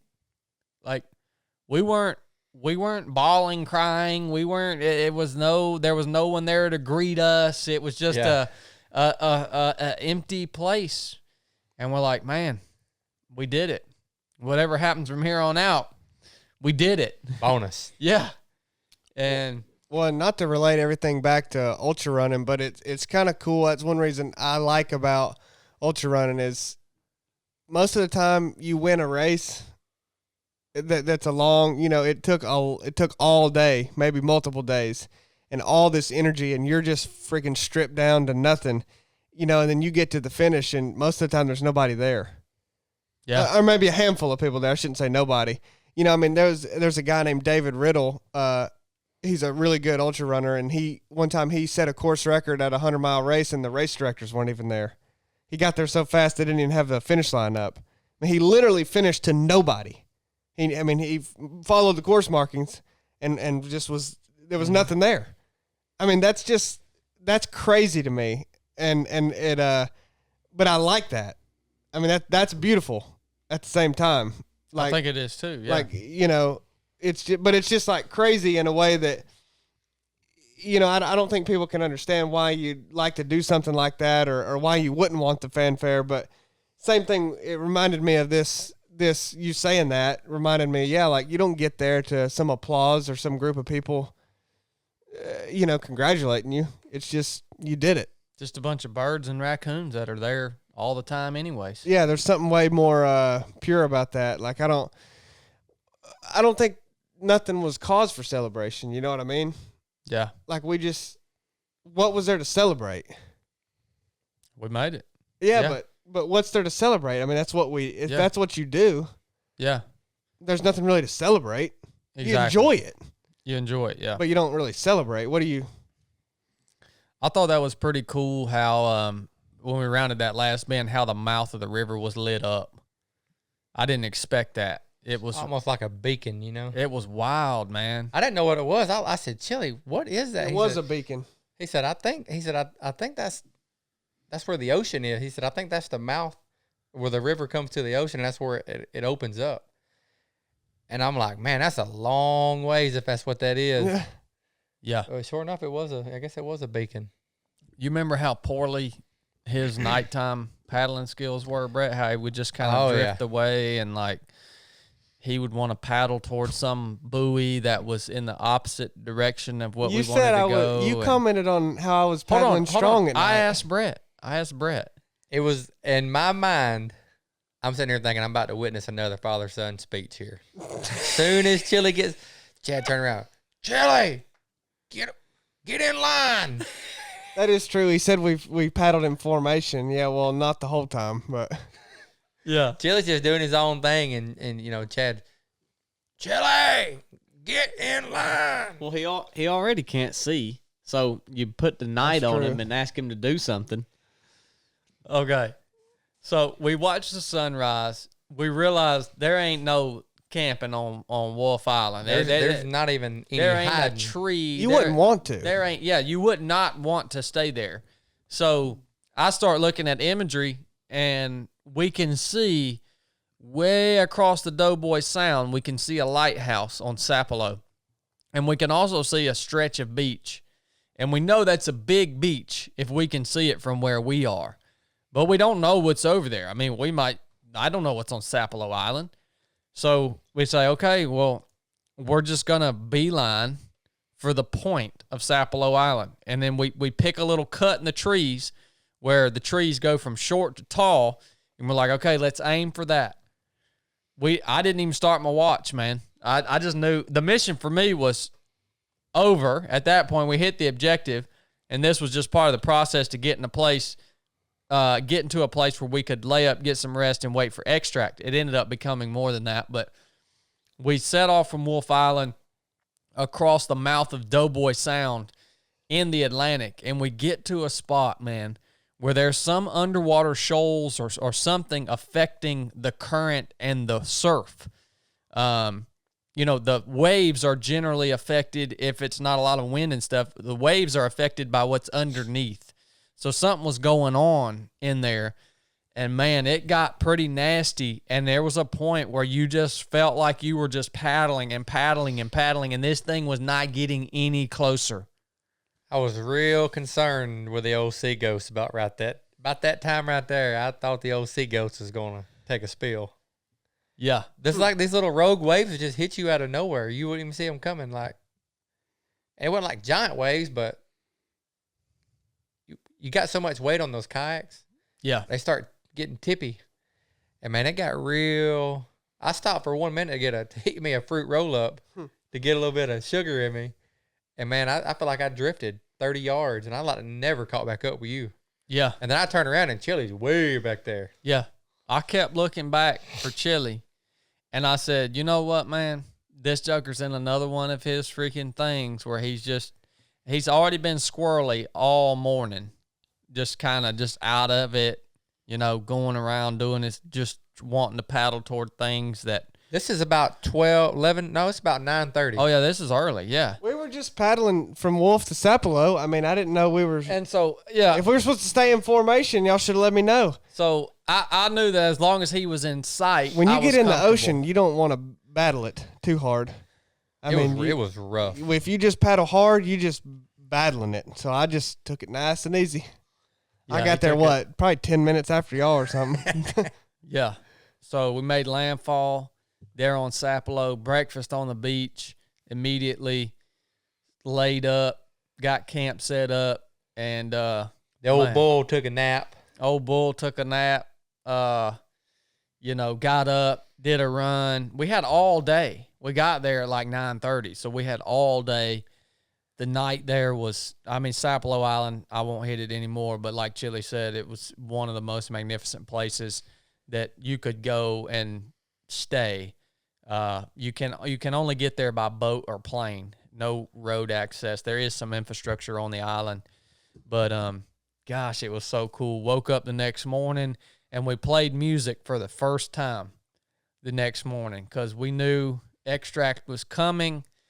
Mission was, we were where we were, extract location, and we took a wrap off, played us a little Willie, some old deep cuts, and see when I'm focused in on getting a job done, I ain't listening to music, man. But that was just a really cool, chill morning. What about the foreshadowing of you talking about the extract? And you're like, that boat's been sitting a while. There may be some issues with that. And you know how them old boat motors are. Boat motors are the biggest pieces of junk, unreliable as crap. And sure enough, they had issues with the boat that morning. Dang. Yeah. And David Miller will get he will get that thing up and running. I knew he would. I just thought they might be a little late, right? But when David Miller is determined to do something, he's going to do it. David Miller's my father-in-law. We had arranged extract from via motorboat, center console boat. They were setting off from Emmy's house, coming to get us on Sapelo. It's about an hour boat ride. And they showed up, man. We loaded up, went back to Emmy's, and that was actual mission complete. From the time we got on the boat, it was like, oh, man, we just got jolted back into the actual world, right? And, it's been tough for me, dude. This last week, I have about slapped down, dude. I'm just starting to snap back out of it. But, it is what it is. I usually go through that kind of stage when I have to re-enter back into society. But, man, we got snapped back into it like in a real quick and jolting way. Just going from this beautiful, secluded beach, boom, right into having to conversate and make decisions and load boats and houses and all this stuff, right? Forget how to talk. I'm telling you, man, it reminded me of he did a lot of talking on the boat, Chili. You remember that? It reminded me of Jeremiah Johnson. Well, I had to, man. Like, it reminded me of Jeremiah Johnson when he's built his cabin down there on the river with his squaw and his little adopted kid, and these pioneer people come in and they're looking for people that are stranded, and they say, Jeremiah, can you help us? And he just smiles at them. And they're like, what's wrong with you, man? And he's like, it's been a long time since I've had so much of the English language spoken at me. And that's how I felt like, yeah. And so I think I'm getting back out of it now, but good gosh, last week was rough for me. I don't know how you guys do it. You guys just jump right back into it full force, man. So as we're waiting on the extract, Chili's out here swimming with dolphins. Every time we see dolphins, Chili, we're like, oh, look at those dolphins. We look away, and Chili's just easing out into the water. I'm trying to get on to them. And he'll just swim out there to them. And instead of just paddling his kite, we had decided we weren't going to paddle any that day until we were like, yeah, that's not a good choice. Let's just get in our boat and paddle around the point to where our extract's coming to, right? But Chili is so hard-headed. After we had made a decision that we weren't going to paddle, instead of just saying, oh, you know what, that was a poor decision, let's actually paddle around to the extract point, he drug his boat from where we had camped at all the way around the point of the island, drug his boat, and swam it around to there. So me and Brett were sitting at extract fishing for 30 minutes before he ever even got over there. That's just the way he is, man. I was again concerned because, like, at one spot, because you're right there on where you're getting close to the channel, Doughboy Sound, yeah. Yeah, and you don't know what those little rip currents are going to do. And for probably 20, at least 15 minutes, his boat was in the same spot. He was just sitting there. Oh, yeah. I spent about 20 minutes in the same spot. And I told Chad, I said, is he okay? Chad's like, he'll figure it out. I ain't worried about it no more. This trip was really rough on Chili. I mean, it was really, really rough on him. It stretched him bad, man. I think he was out of his element. Yeah, he was way out of his element. It really put a hurting on him. I don't think he learned anything, which is unfortunate, because he's going to have to actually blow up again. I think he'll have to blow up another time or two before he actually starts learning things. That's fine. But it may surprise you how many times I blow up again. No, you'll get it. You'll get it. Well, see, the reason that they're talking like this to any podcast listener out there is because they're trying to get me to talk, because I've pretty much decided I'm done talking. But I'm not going to argue with them. So that's... Ain't got no bottom end. You usually respond well to old Pops' counseling. Do I? Yeah. Look, we've been podcasting for almost 3 hours. Chili's bottom end has run slam out. I'm about done talking, so... They can say whatever they want about me. That's why they started the insults, because they know I'm not going to. They're trying to get me to talk, but I'm about over it. This is going to be a two-parter. I don't know that anyone listened to 3 hours of this. Oh, you'd be surprised. Well, guys, I guess we'll end it on that note. That's the after actions report of the mission. I hope we're able to share this with 10 of you guys next year. I really do. It's that special to me that I definitely want this to be something that we can share with you guys. So just stand by. We'll put out the information on that later on. And y'all got anything else? Well, did you talk about why this was special to you? I did. Okay. I did the other day. The other day. Okay. Talking about Emmy. Yeah. I got you. Well, then, yeah. What was your initial impression of Emmy? Oh, yeah. I think we'd be friends if we got to spend some time together. I definitely do. I mean, I don't know that she would like me, but I like her. So I think we could probably make friends. I like Emmy a lot. She sounds like, just from, because you never really, yeah. Yeah. She's really cool. She, I would like to talk to her about a lot of different things and just see where, I don't know, just see how she thinks. She's very special. You got anything else, Brett? I'm good, brother. I appreciate the invite. Oh, potted out. Y'all jokers ain't got no bottom end, dude. Freaking turds. Not all of us inherited dads talking like you. Whatever. All right, guys. Well, my crew doesn't have any bottom end. I hope this was enough stories of detail for y'all to be entertained for a little while. What do you want to say, dude? What is bottom end? That's for another podcast, man. It's what you don't have. That's why you don't understand what it is because you ain't got none of it. Thank you for tuning in to the 307 podcast. I just wanted to basically expose that you don't know what that is. Oh, I know what it is. That it's nothing. We'll talk about it next Wednesday after Team PT when I beat you again. We're not racing next Wednesday. Yeah, we'll see about that. We're not racing. Well, that's true. We have a special Team PT coming up next Wednesday. So we'll see how it goes. Nuff said.